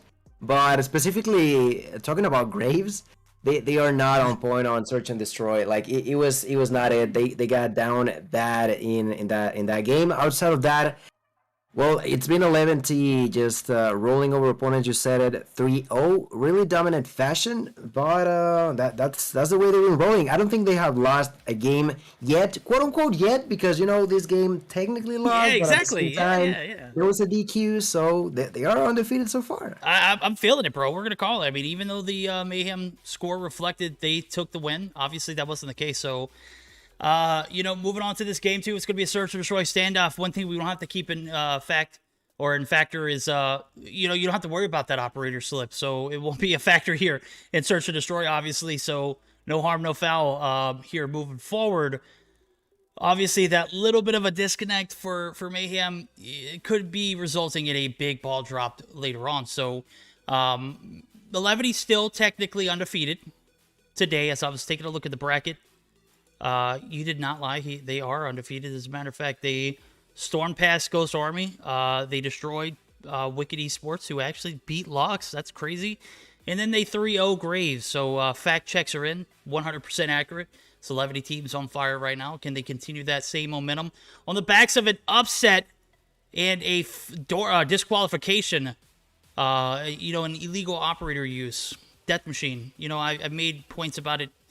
You know, several times in the past few days, so I've been jumping with joy, bro. We see kinetic armor and TAC 5 out the mix. I'm loving it. This is what we need to see. We need to see Annihilator and Sparrow banned. Wrong. Death Machine banned and Sparrow banned. DQ in the first game. No harm, no foul, though. We're going to continue to move on, and sure enough, it's going to be a search and destroy on standoff day. What are we thinking here? 11 looks so damn good in search recently. Mayhem obviously cracked in their own right mind. What do you have on board? Well, I definitely think this one has some opportunity to go either way. I believe this is the map that we saw Zai, aka Jason, drop 20 kills with the sniper, so we will have to see. Space gonna pick off Legacy, open up with First Blood for the side of Mayhem, and looks like a very aggressive bomb push coming through out of them. This should be a free plant coming through for Tectonic. Jez, not sure what you were doing that deep in the enemy, but, you know, it is what it is. Space gonna get your back with the refrag onto Detri. The 2-for-1 trade comes through for Mayhem, and they get the bomb plant down. Yeah, this should be a round in favor of them, but again, the player that I'm looking at right now is none other than Zai, the man, the myth, the legend, the dude who literally dropped 20 frags on this map. Is going to be a factor, but he's got one less player to work with, and that is Palmidi, aka Raven, dropping, so he's going to be left on his Awaken, going to be able to peek that barrel sight. You get a little bit of that redemption from game one, obviously a very unfortunate case, but we're moving on from that. Unfortunate situation for the guys of Mayhem taking that one. You know, on the backs of a great game, you know, hands down. I wish someone to come in chat and told me. I wish he would have just DM'd me so I could have saw it after the game, because I felt like all momentum from that game was just lost after that. I just did not even want to cast, bro. And sure enough, Mayhem have an epic comeback. It's tough, but hey, the reality of the case is you Jedi mind tricked yourself. You try to do it to your opponent, and obviously they took the bait. Bomb's going to be pushed over here. Tectonic going to go ahead and do the D, but Detri, one shot is the last player alive for the guys over at Levity, and now a little bit of a disadvantage here for Levity early on. Now, this might be their first... Oh, my goodness, the shots. The flicks on point. He's going to get caught out, though. Jez going to be able to secure that shot all the way over on the jump up. Mayhem still off to a phenomenal start, 2-0. And Levity, not necessarily starting off poorly, but not having their best few, you know, defending grounds. Is this something that we should be fearful of? Well, it's definitely hard to say, because again, both of these teams excel in search and destroy, so you know, hopefully we'll just have a good match here. Right now it's Mayhem up 2, but I mean, that's not really saying a ton. We do get a hit marker onto Detri. He is going to survive, so it will remain a 5 versus 5. And if you look at the defense from the side of 11T, they are hard A. And obviously, you know, we get the overhead view of it, but Mayhem, if they're able to figure that out, we could theoretically get a free bomb plant on B, maybe toss things up a little bit, and then catch 11T on their rotation on over, as you'll have the defense advantage at that point. Yeah, I do see Jez making that push over to Granny site. Doesn't necessarily get the info he wants to see, as the push is going to come back through on this A site. We're going to see the first blood coming. Jez, you just looked at Legacy! Oh my goodness. Oh. That's tough. That was 1-for-1 trade, or 1-for-2 trade comes through actually, as a Legacy also picks up Awaken there. And now what was looking really good for Mayhem, not looking great. They do get a pick out of space, which ties things up 3-3. Jez was able to get the bomb recuperated. Tech gonna find Legacy. Jez pulls out the pistol, gonna pick up one onto Yuhi. And now Mayhem have turned it back in their favor. Raven making the rotation around, finds a couple shots onto Jez, but gets taken down by Tectonic. And the 3-0 lead comes through for Mayhem after such a good round start for 11T. Yeah, that was their first time having a man advantage. As a matter of fact, they had 2 players down. So the Coolcom Collective this push over towards that A site. They get the info from Jez. Obviously, they lose 1 or 2 players in the mix, but able to recoup. Jason, however, starting to finally get in his groove. I know it takes him a minute to get rolling, but once that ball's rolling, bro, that's one of the ones that is almost, you know, impossible to stop. Is going to be able to get 2 shots. Wow, like I said, you get him going, bro. He's not going to be stopped. Found 2. Can he make it a 3rd? Bomb's already pushed up. Jez clearing off this A site effectively. Detri going to be 1 shot, but is going to be able to escape with his life. Jez, even though 2 players down, going to go ahead and make this bomb plant a reality as Detri repositions, tries to look for the wall bang. Not necessarily going to be able to land anything there, but Yuhi able to find something of his own, and he's got the SVD in hand. It's not something I've seen as as predominantly as we've seen in the EU scene, but oh my god, Space gonna be taken down. That is gonna be Yuhi, SVD in hand, the Dragunov. If you played any of that Warzone or Modern Warfare 2019, obviously, we were having a conversation about it. It's the SVD in other games, so obviously, you know, I mean, thinking like, hey, that's the Dragunov. No, it's the SVD, right? Well, no. So technically, the Dragunov is the SVD. They are canonically the exact same gun. That's just a different name. No. So, yes. Yes. So there we go. Yes. So yeah. I mean, you may recognize it under different names, but it is technically the same gun. Like the full title for the Russian firearm is the Dragunov SVD. So. The SVD just is the short gas chamber it has on the front, as opposed to the AKs, which have a longer gas chamber setup. So, alrighty, Dave getting all technical there. Hey, look, I asked for the facts. Yeah. You delivered, my guy. I knew who I'm calling when I need something answered about any of that regards. But sure enough, 11 turning things around here big time. As a matter of fact, Space gonna be left on his own. Space gonna be taken down. Zai in his own space finds his 4th, and like I said, this team takes a minute to get rolling. Zai in particular, but once he gets started, there is practically no answer to the calls. So 4 kills on board from him. He went silent in the first 3 rounds, able to pick up 2 in the 3rd. Or the 4th, rather, and has turned things around drastically here. We got a 2-3 split. We're going to flip sides, and now we're going to see the defense from Mayhem. They've got a 3-man push onto this A side. Only 1 player up aggressive. That's Tectonic. He's going to be out there. He's trying to get the nade down, but Yuhi's not going to be able to, or Yuhi's not going to let him get that rotation off or the nade shot. And now we're going to see a 2-man drop from Mayhem, and 11 to execute this bomb plant. Going to reduce the clock to 45 seconds. It'll be Jez and Space are going to be left in a 3v4 now as Jez found one of his own. Yeah, we do have a bit of a advantage for the side of 11T right now. as the bomb plant does force Mayhem to play against time, and as you can see, several of the players are set up, but it doesn't matter. Jez comes through with the P90, picks up 2. The defuse has started, and Detri nowhere to be found. Does look like he gets 1 kill, but not going to be able to follow it up with the second, especially with Little B Camp in the window there. Space just in time, able to come through with the defuse, and they lead 4-2. A phenomenal retake there. The P90 on point from Jez. I was expecting, one of these players to step up, him in particular. He dropped, what was it, 18 or 16 in the search earlier against Tribe? Bro is a literal carry here.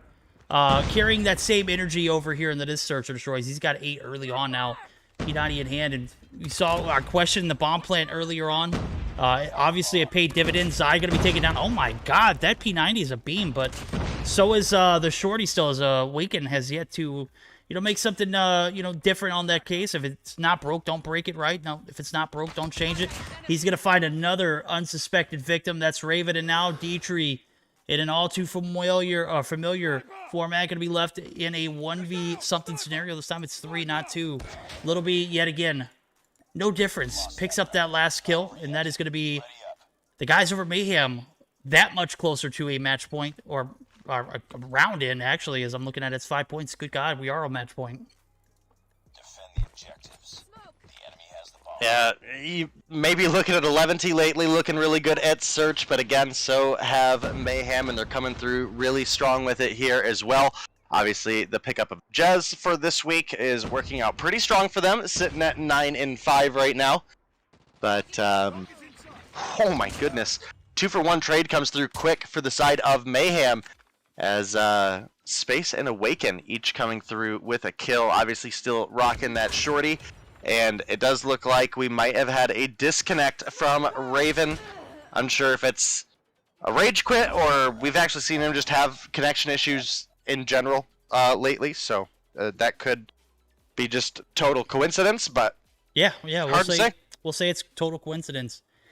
Chalk that up as a dub for the guys over in Mayhem. We're talking about, 11 being undefeated tonight. Well, that undefeated streak technically went out the window last game. Definitely went out the window this game. A overwhelming performance here. 6-2 fashion, too. 11 just not able to get that groove going. I was hoping that Zai would anchor the push, but obviously that wasn't the case. So we're going to be moving on. Tied up 1-all. On the backs of Mayhem having a shutdown performance. And the guys over at 11 left scratching their head. As a matter of fact, we saw the disconnect from one of the players. That was Raven. I'm not sure, again, if that was a disconnect or if it was, in fact, a rage quit. We'll just chalk it up as I said earlier, a disconnect. So, Gil, what were your thoughts?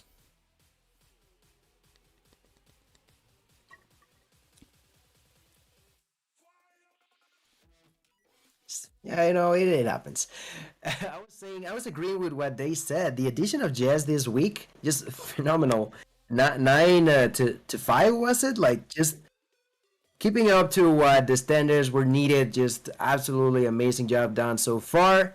And, well, overall, a really, really solid performance over at the side of NYSL, It's been some times that you see them not be bad, but just have an even fight with the others. In here, they just dominated.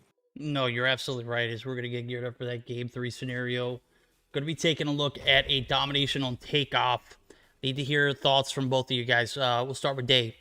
Mayhem came in with an objective. They've been executing to a T with the regards of the game plan, but obviously a little bit of a mix-up on the back end for operators. Was that planned or was it not? Who cares? It's out the window. It's, in the dust. What are your thoughts moving forward in this series as we've seen Mayhem pretty much dominate today, right? Yeah, I mean, they have been looking absolutely solid, and in this matchup, they did come through. They did technically win the hard point. Obviously, a DQ due to using an operator that they banned is the reason that it is tied up 1-1, but I mean, these guys are on point today, so I gotta say, if I was a betting man, probably betting on them for the domination. However, we've had some really solid matchups. I mean, again, that hard point earlier was a 8-point game. It was very, very close. The search and destroy, definitely a bit more convincing for the side of Mayhem, however. So we will have to see. We're guaranteed at this point a game 4, which would be a hardpoint Hackney Yard. And now it's up to these two teams to decide if we're going to see a game 5, which if we do, would be a search and destroy on raid. Thoughts on that, Gil? Obviously, you know, Levity has been undefeated all night long. They got a little bit of adversity, and maybe not being able to handle it well there in the search and destroy is too much to handle, in my opinion. This Mayhem team, just a different breed. Obviously, we were talking about the sub in from Jazz and how he's been instrumental. What do 11 need to do, man? I'm seeing, you know, the dominant performance on the back end of things. Obviously, they handle business in, you know, the bottom half of the bracket. Now it's, you know, a Mayhem team who looks pretty composed. Yeah, it's I don't know what to say. I feel like it's definitely more of a fact that Mayhem are just playing at an even higher level. You know, I would say that 11T are not necessarily doing bad, but Mayhem is overperforming them so far. What needs to change? Well, now as we're moving on to domination on takeoff, I'd like to see more of a control over at the side of 11T, making sure that every single step that they're taking is just a strategic move, you know? Making sure that if you go through a door, you know that it's either safe or you're pushing towards a kill, but not risking yourself to dying and just losing control over a certain area. There you go. I'm going to let you guys handle it. We're going to jump straight into game 3. We're guaranteed that game 4. Day Gil, it's on you guys. Bien, pues vamos a empezar con esta partida número 3, donde como ya sabemos van a ir empatados los equipos 1-1. Específicamente quiero ver con el jugador que está haciendo de repuesto, digamos, por parte del equipo de Mayhem. Ese va a ser Jess. Jess, que en este momento a lo mejor no ha conseguido ninguna baja aún, pero es que más bien está dedicándose a proteger la bandera base. What was that? Oh no. Vale. Pues desafortunadamente el emulador de mi compañero terminó crasheando, pero vamos a intentar volver lo más rápido posible. Mientras tanto les sigo comentando que en esta partida la bandera de Bravo no ha sido capturada, por lo cual pues siguen más o menos empatados los equipos. Le estaba diciendo sobre Jess, el jugador de repuesto por parte de Mayhem, que les ha ayudado muchísimo el día de hoy. En general le ha dado un valor impresionante el estar aquí junto con ellos. Y lo mismo para Detri. Quiero decir que Detri también le ha ayudado mucho el día de hoy a Eleventy, pero en esta partida específicamente no le ha funcionado tanto. En estos momentos ni siquiera ha logrado conectar una baja a su nombre. Pero más que nada yo diría que es por el hecho de que Mayhem están jugando muy bien el día de hoy. Day, what do you see specifically here? It seems like Mayhem may actually capture Bravo. Well, I mean, it's definitely a good start for Mayhem. We did have the B come through very briefly for, or progress come through for 11T, but Mayhem were able to swing it back into their favor, and now they are starting to take the lead. 11T had a couple point advantage just due to having their home flag captured a little bit faster, but now you can see Detri is pushed on up, looking for maybe a possible flip here. See, he's got his teammate as well, making that rotation over. That was Yuhi, but does get taken down by Awaken. Detri now on point, gonna get taken down by Awaken as well, just before that A cap comes through. And the flip is prevented, so Mayhem can continue their streak on this half of the map. You can see Detri is starting to try to push up again. Is able to pick up one onto Little B, but again, the flip wasn't ideal for them last time. Picks up two onto Awaken, looking solid. Tech does get dropped by Raven, and Little B comes through with the refrag. Coming up on a 20-point lead for the side of Mayhem right now. Yeah, they haven't lost control at all. I've seen 11T trying to rotate towards the home flag of their opponents. This time it may work, as Legacy now has the help. But, oh, they do get the capture, but immediately get taken out. I'm not too sure if they can capitalize on that flag capture, because on the top part, okay, there was Space. Space got taken out. The only problem could be Little B. He also gets knocked out. The triple push goes towards B, and now they're trying to capture now. Now, they may try to lower. Up top is going to find one. Yeah, Tech was able to find one, but Yeah, they weren't able to stop the B, so that's going to help out 11T a little bit to cushion the blow going into the second half. Tectonic comes through with one, Jez and Space each with one as well, but Yuhi comes in from behind. He is going to stop that B retake. Now we've got C progress coming in for the side of Mayhem. They'll get that secondary cap back, and they're going to go into the second half with a 14-point lead, Gil. Me agrada lo que está haciendo el Event y se va a acabar esta primera ronda con 14 puntos de ventaja para el equipo de Mayhem. Pero a decir verdad sí me gusta el hecho de que están siendo creativos de cierta forma los chicos del Event, intentando, si no pueden ir por B, se van por la bandera base de los rivales, intentándolo de una u otra forma. Les ayudó en esta ronda el que pudieran capturar esa bandera para reducir la desventaja. El estar en un déficit de 14 no es tanto como en el que estuvieron en algún punto de casi 30. En este momento la captura de Bravo va a ser prácticamente inmediata. Little B en estos momentos está usando el aniquilador, se lleva a la baja número 1, va por la baja número 2, falla ese disparo, ahí se lleva la baja en contra de Sai. Continúan en control y muy mal este inicio por parte del Event, desastroso diría yo, donde ya están ahora pues perdiendo más y más la diferencia de puntos ante sus rivales. The side of Mayhem with a quick capture of Bravo are gonna start increasing their advantage even more, and it's gonna be super problematic for 11T. They just cannot gain any sort of control. Yes, they have tried to be creative, but even if you're creative enough, if you are fighting against an opponent that just doesn't budge, it's not gonna be easy, and it's not working for them so far. We've taken the lead. Yeah, it does come through with the B cap again, and Mayhem are off to a pretty sizable lead. They're sitting up about 30 points right now, or just about, as well as they are able to stop the B progress, at least temporarily. Raven drops through, and now him and Yuhi on the B flag. They do get that flip into their favor. And we are not in triple cap territory, so if 11T are able to hold the B and a home flag, then they may be able to come through with a win still. The Goliath is destroyed thanks to some of those Annihilator shots coming through. A little bit of progress for Mayhem on the B flag, but you can see we've got progress coming through. Looking like a triple cap coming through for 11T. Oh my god, it just got stopped a hair away from being captured. And Mayhem hang on by a thread.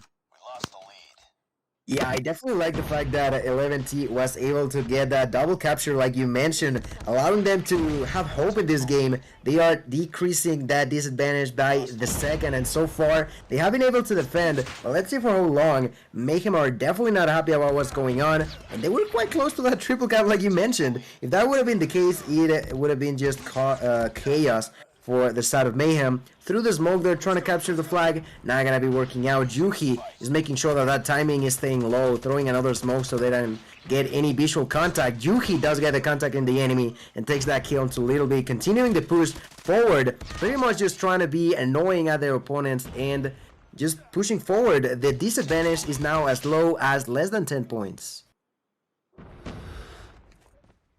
Yeah, very close game between these two teams right now. Right now, it's looking at solid for Mayhem. A benefit earlier is Legacy was able to kill Tectonic while he was pulling out the Annihilator, so Tech did have that when he respawned, but gets 2 kills and isn't able to make much more of it from there, and now only 3 points separating these teams. The smokes are out for Mayhem. They've got a couple players on B, just unable to come through with the cap, and they do end up finishing it off. But it does look like 11T are making that progress back. Awaken, gonna pop the Annihilator, comes through, clears players out, and that is looking like it's probably gonna be game. We could see the Miracle Cap come through, but we're triple cap territory in the final seconds of takeoff here. It looks like Mayhem gonna take the lead 2-1. Qué cerca estuvo el equipo de Eleventy de llevarse la remontada. Estuvieron a nada, pero Mayhem logra retomar control en el momento crítico, dándose a sí mismos la victoria 150-143. Va a ser un marcador global de 2-1 en favor del equipo de Mayhem. Muy buena partida para ambos. Eleventy ahí que logró despertar. Estuvieron de verdad a nada de haberlo logrado, pero pues desgraciadamente no va a ser el caso. Ahora vamos a ver un... Sorry, what? Were you saying something, Dave?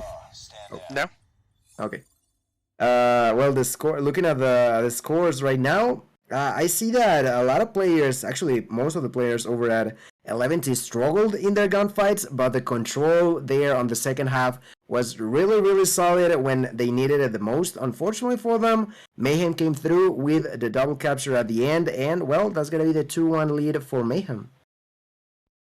Yes, indeed. As I was spectating, bro, I kind of missed a large portion of that first half. Unfortunately, the emulator crap in the bed. In a moment of desperation, I tried to quickly get back up, but that thing just took a minute. I'm sorry, guys, but nonetheless, still saw some pretty epic gameplay. Take a look at the scorecard here. I am just absolutely astonished at how well this Mayhem team has played.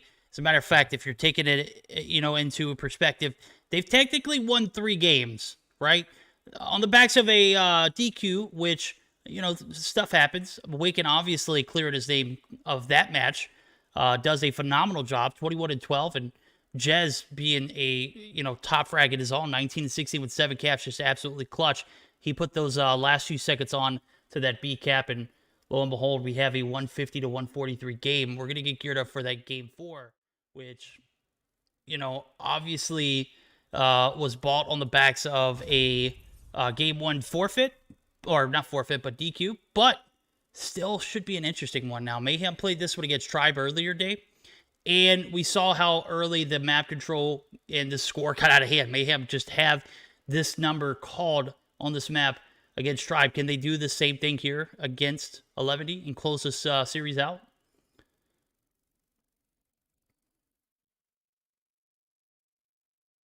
Yeah, definitely looking for a big comeback round for 11T here. Wait. No. What happened? Yes. Okay. Yes, I'm got confused. I was like, wait a minute, did we just watch the second hard point? No, we're getting into the second hard point. So, who's up this round? Verdict? Is it me and you? Is it you and Gil? Is it me and Gil? What we got going on? Yeah, I mean, I'll take it with Gil. We'll close it out. Maybe this will be the last time. If not, we'll see you back in the search.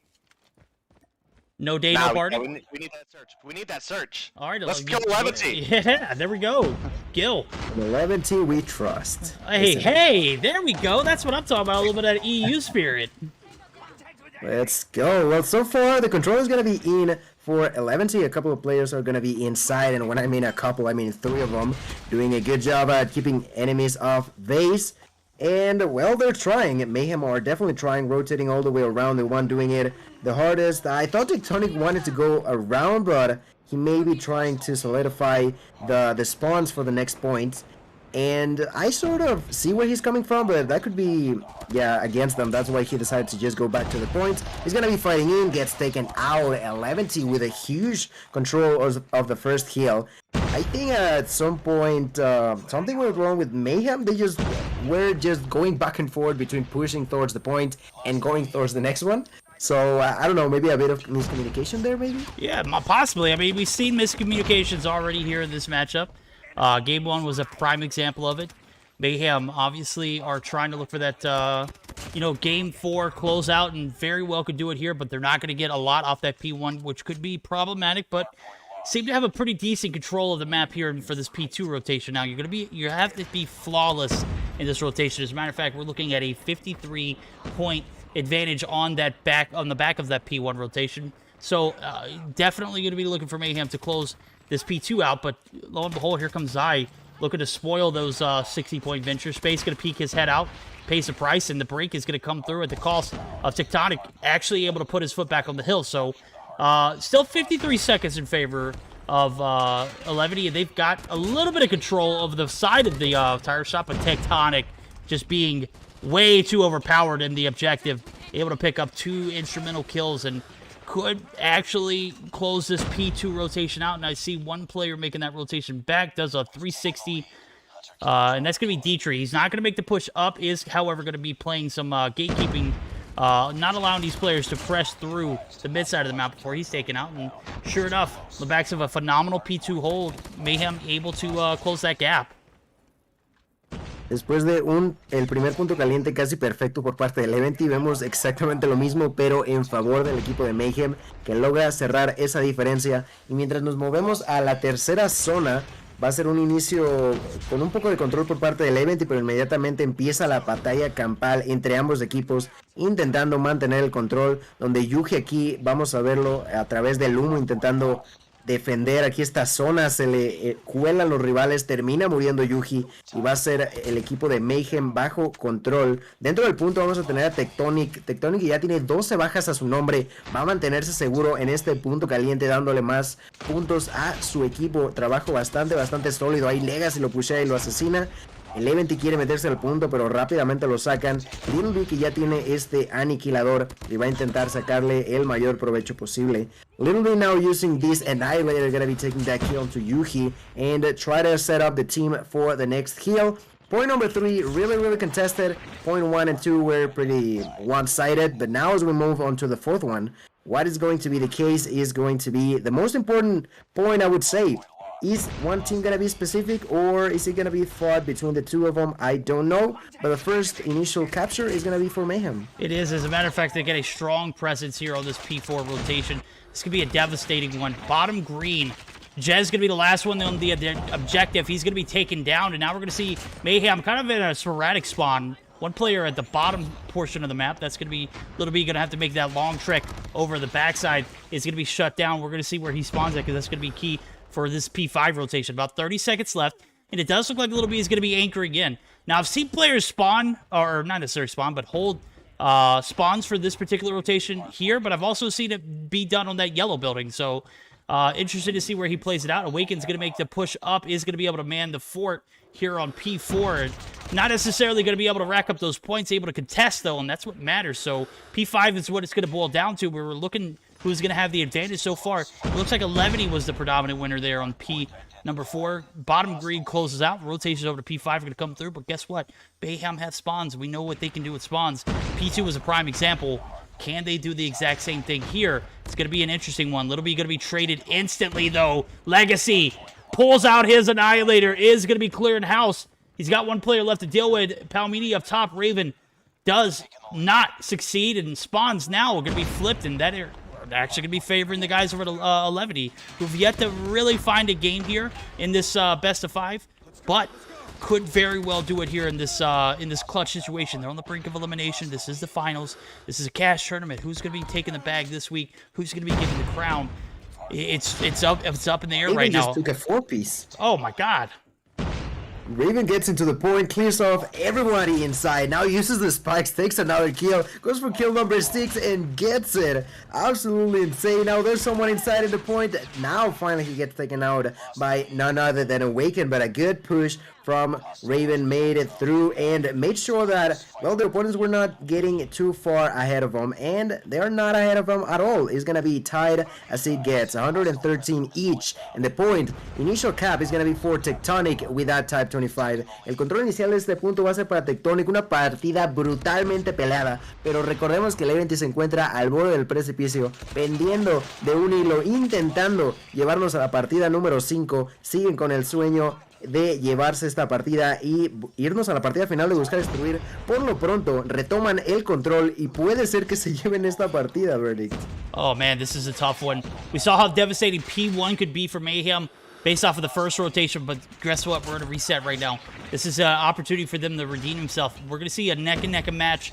Right now, it's 130, the advantage back in favor of the guys for Mayhem, but it's going to be short-lived.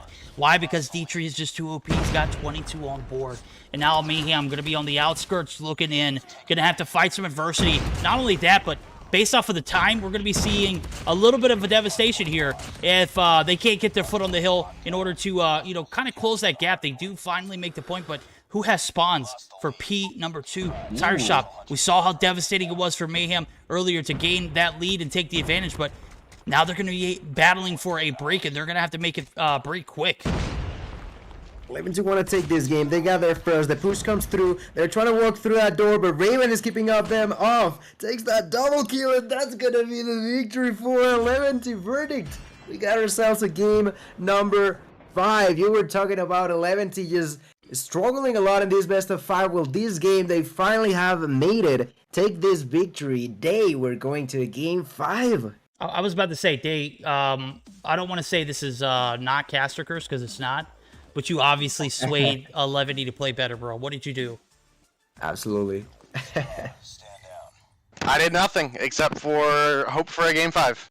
That's all we got. No, Let's no, no. go. He's got black magic on the back end. There's no dice, right? 11 have not won a game yet, except for that first game, and we're gonna go back and double back to kind of analyze that. How big was that for this series? It was absolutely clutch. As a matter of fact, we wouldn't be here without it. And now Mayhem losing their first game technically of the night. They're gonna have to battling it out against a OP Search and Destroy roster at 11. Granted, they have some OP strats themselves, but well, I mean, what do we expect here? Game 5 is what? What map?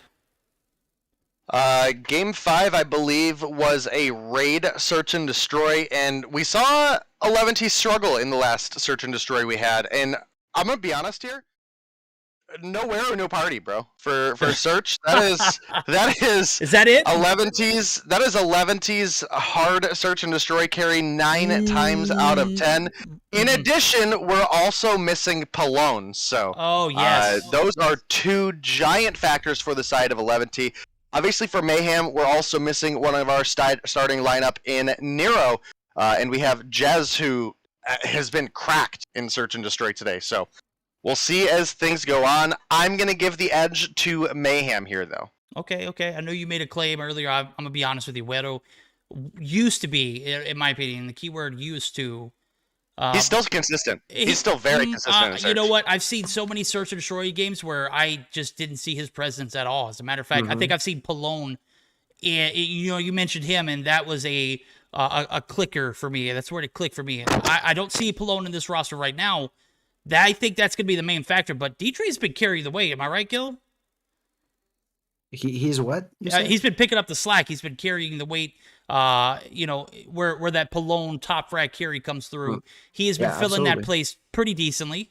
So we'll make the trades. Obviously, I would love to have seen a Pallone in the roster. Obviously, I love me some Wedo. I know you do today. I know you just unclicked your mic. I know you're getting ready to say something, but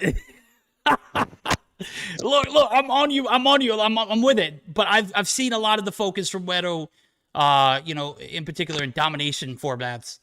More so recently. So I haven't seen a huge Search and Destroy presence. However, I have seen a lot of Pallone picking up that slack. Oh my goodness, are you eating your mic, Day?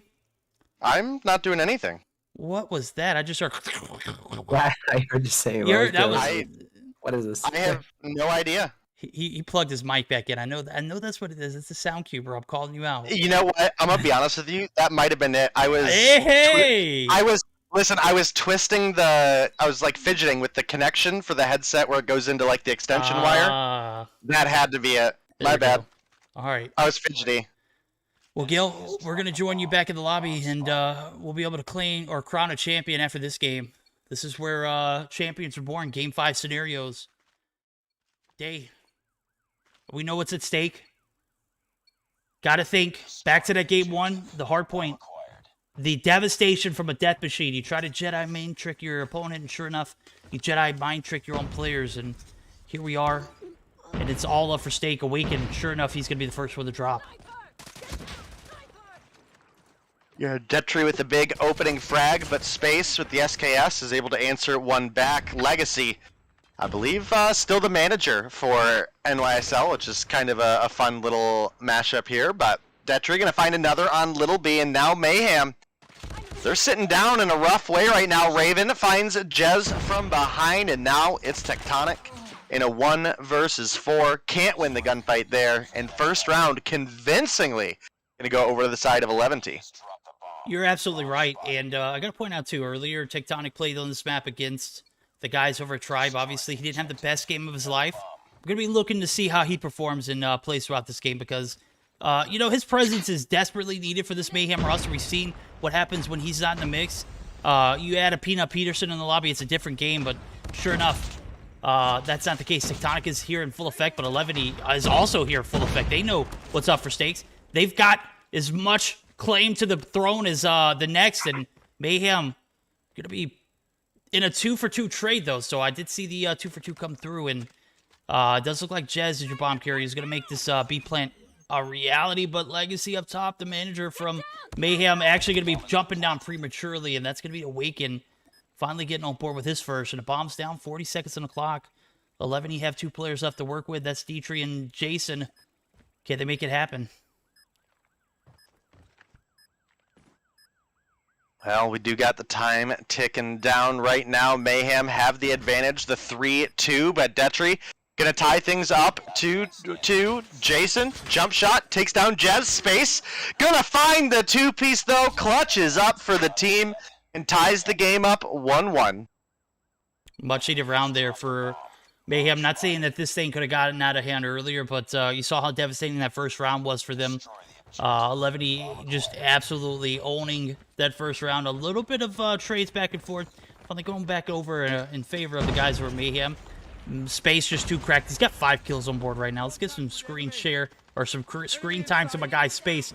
Tectonic going to get on board early. Not going to be going into that 4th, 5th round without a kill. He claims his first, and that is going to be a 2-for-0 trade. That's massive for the guys who are Mayhem. They need to make this push up, but Jez just too overpowered. Space going to cover all ends, finds Legacy on the rotation over, and that is going to be a 1v5 scenario. We're not saying it's impossible, but yeah, we are saying it's impossible. Space says it's impossible. He's going to find a 6th. Or is that the 7th? I can't even keep up. Dude is just 7 kills on board for the man himself. Space, just magnificent so far in the Search and Destroy. Yeah, he's been lighting people up with that SKS, which we've seen him using for several seasons now, and even with some nerfs to it and some buffs to some of the other guns, he's still rocking it like it's absolutely unchanged. Jez going to come through with 1 on to Palmini, but it is going to be Zai with a refrag on to Little B. The 1-for-1 trade comes through. Does look like we had some hit markers onto Yuhi, who does get the refrag onto Space. Awakened there, answers back 2-for-2. Neither team can really get an edge here, but Jez finding Jason and Tech finding Legacy might be the nail in the coffin for this round. Looking like the plant coming through for Tectonic. And this should be a round win for the side of NYSL here. Yeah, bombs planted and Jez is in an OP spot. As a matter of fact, Dietrich going to slide in and get absolutely M13 to the face. Perfect positioning for Jez. He was playing that, you know, I guess you would say it's like an island player. You got 2 players on the objective, 1 player out seeking for information. Dietrich obviously making that rotation in the kitchen site. It's not safe. In a catastrophic beginning, 5v1 for Tectonic. The tides have turned now. 3 rounds in a row here for the guys over in Mayhem. They've been able to answer back heavy. And now we're going to see the A push come through. 3 players make their way up through Death Valley, this pool site. This is not a safe travel, especially when you got Palmini Raven, who top fragged for the lobby last game. Only 1 kill on board. Awaken finds the first nade. That's actually a frag for himself, a nade for himself there. Jez going to find a follow it up with another kill. My God, they're dropping like flies. 2 players left for 11. Jez, bomb carrier, going to go ahead and get the plant down, and that is going to, again, put the nail in the coffin, man. This Mayhem team is just something special to watch. The magic is just too unmatched right now in 11. Getting outplayed to the fullest caliber, but I'm saying I want to see a comeback. I want to see maybe an intense game. I don't want to see a 6-1 blowout. 11, do you got it in you? Dave, do you have any more of that black magic, any of that JuJu that you poured onto to the 11 squad on that last game? Is there any left? Is there anything left in the... You know me. When it comes down to the actual games, I cheer for the action. I was cheering for the round 5. Whatever apparent black magic I had, it's gone, because we're here in Game 5. Now the best team is just going to come through with a win. You're absolutely right. As a matter of fact, I was checking my DMs. You were actually sending me what the SVD stands for in Russian. It literally translates to Dragunov Sniper Rifle. So, well played. He's got an alibi. No black magic on his hand, but I do have some JuJu in mind.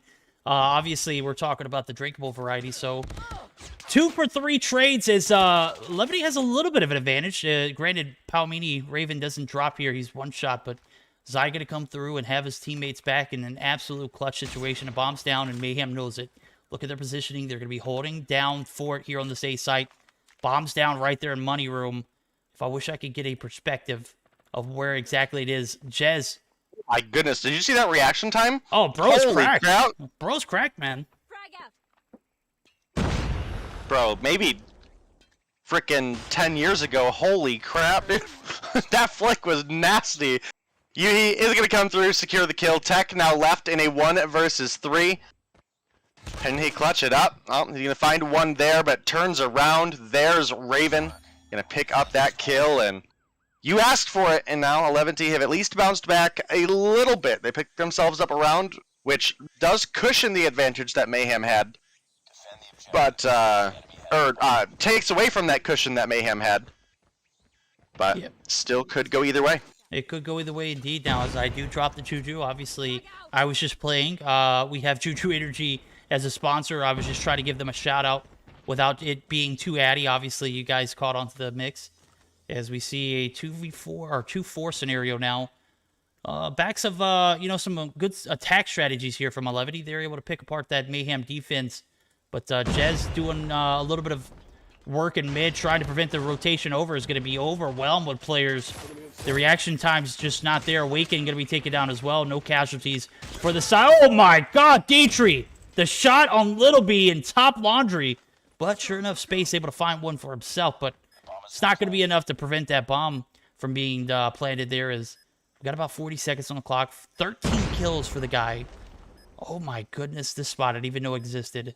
Look at him, just branching up on the top of this rock, trying to get a little bit of an oversight, but gonna have to have a coordinated push here as it's a 2v4 scenario, and both players are pinching in at the same time. You can see Tectonic actually gonna be able to get some shots on, but Space not gonna be able to survive anything. Dietrich out. 12 seconds on the clock. That's a 11 dub for this round. Obviously, Tectonic finds another one, but you can look at the clock. There's only 5 seconds. He pushes out.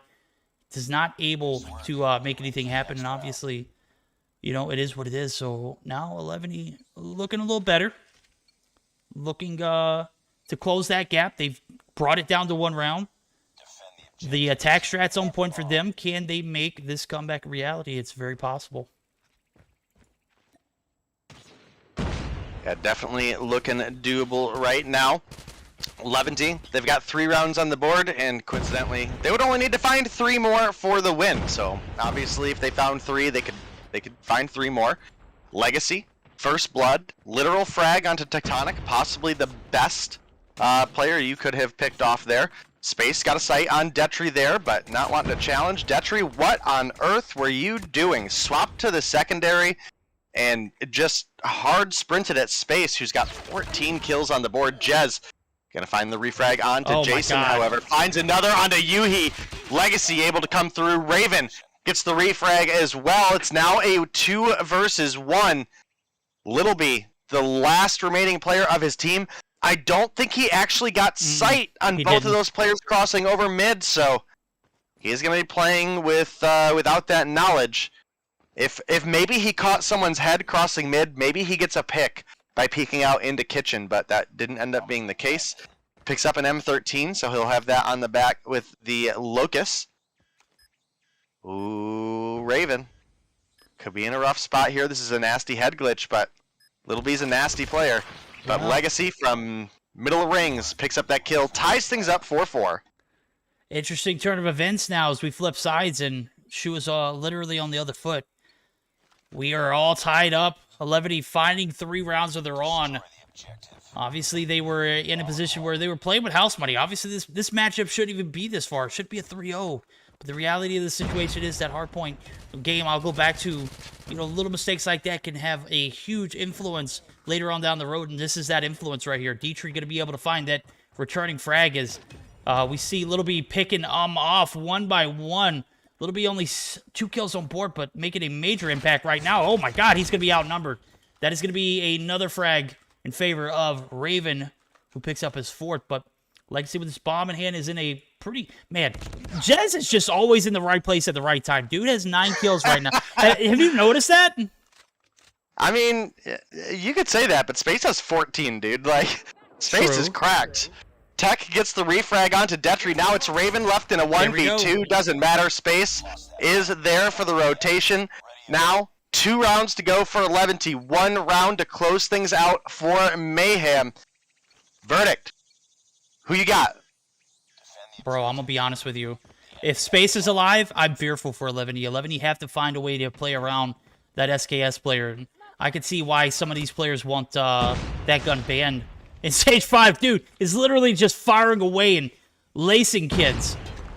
He's going to find a nade throw, but is actually going to find the nade on himself. The push comes through. It's overwhelming. 11 clears off space, but sure enough, they drop 2 of their on. 2-for-2 trades are going to come through, and Jez in a very great spot, able to find 2. Dietrich is going to be left on his own. This is for the round. This is for the match. This is for the game. All at stake here is not... Oh, my God. The shots. Not going to matter, though. Little B going to find him. Mayhem's going to be your Week 54's Meseeks Sunday Showdown champions. Give them the crown. They have earned it in a well-fought best of 5 goes the distance. 6-4 win. Search and destroy. Called it, baby. Yeah, and today, not an issue. Normally, it's no ping, no party. NYSL come through today. No ping, no problem, bro. They come through with the win here into the final search and destroy. And they're going to be your Meseeks Sunday Showdown champions for Week 54. That was catchy, bro. Did you just come up with that? No ping, no problem? I did. I thought that was good. I thought that was man, good. Dude, I clipped that. I'm going to be honest with you. I literally didn't hit replay buffer all day. I hit replay buffer immediately after hearing that. Grim is not going to be happy with me after today's performance. That's okay. I'll redeem myself. I'll go through and weed out some of those clips for us, guys. If you saw anything clip-worthy, make sure you clip it so that way you can, help Verdict out a little bit. And Gil, man, tough one. Mayhem, obviously has been able to handle the aggression early on. We saw a little bit of adversity in that hard point. Obviously didn't go their way, but boy, did they deliver on Game 5. 11, he still, hands down, put up a hell of a fight, but it wasn't enough, was it? It wasn't enough, but that was a brutal game. Like, going on from a 4-1 to all the way down to the 10th round, it was so impressive. But that final round, it was just too much to handle. Although that no-scope from Dietrich was pretty solid, but just not enough. A phenomenal game overall for Mayhem, and a well-deserved victory for sure. Oh, absolutely. That's going to close us out for tonight. Day, I'm going to give you final thoughts, and I'm going to, lead us out, man. Give a shout-out. What are we thinking, bro? Just a phenomenal job all around. It was a hell of a night. It was a great night. We got to see a ton of really good games. Congratulations again to NYSL. Came through with a really, really solid game. 11C, even playing at I would say a larger disadvantage, missing 2 of their main players. Still, hell of a night for them. They were able to shut down the upset team in, I believe that was Graves Esports. And then they come through and push NYSL Mayhem all the way into a Game 5 Round 10 Search and Destroy. So, excellent game coming through for everybody tonight. And I'm just glad you guys welcomed me back for another Meseeks Sunday Showdown. I'm glad you're back on board. I'm glad Gil was back on board, man. I know you had issues 2 weeks in a row with the internet. I'm glad power was not a a factor here. No power, no party. Obviously, that is 100% true. If we're going to be witty with it, obviously, I've had my fair share of internet issues. You've had your issues on the other hand. I'm glad we're able to make this trio cast a reality. I'm glad you guys stuck around for it. So stick around for the raid, though, as we're going to get geared up to sell you over to one of my favorite streamers. Obviously, I don't think he feels the same way.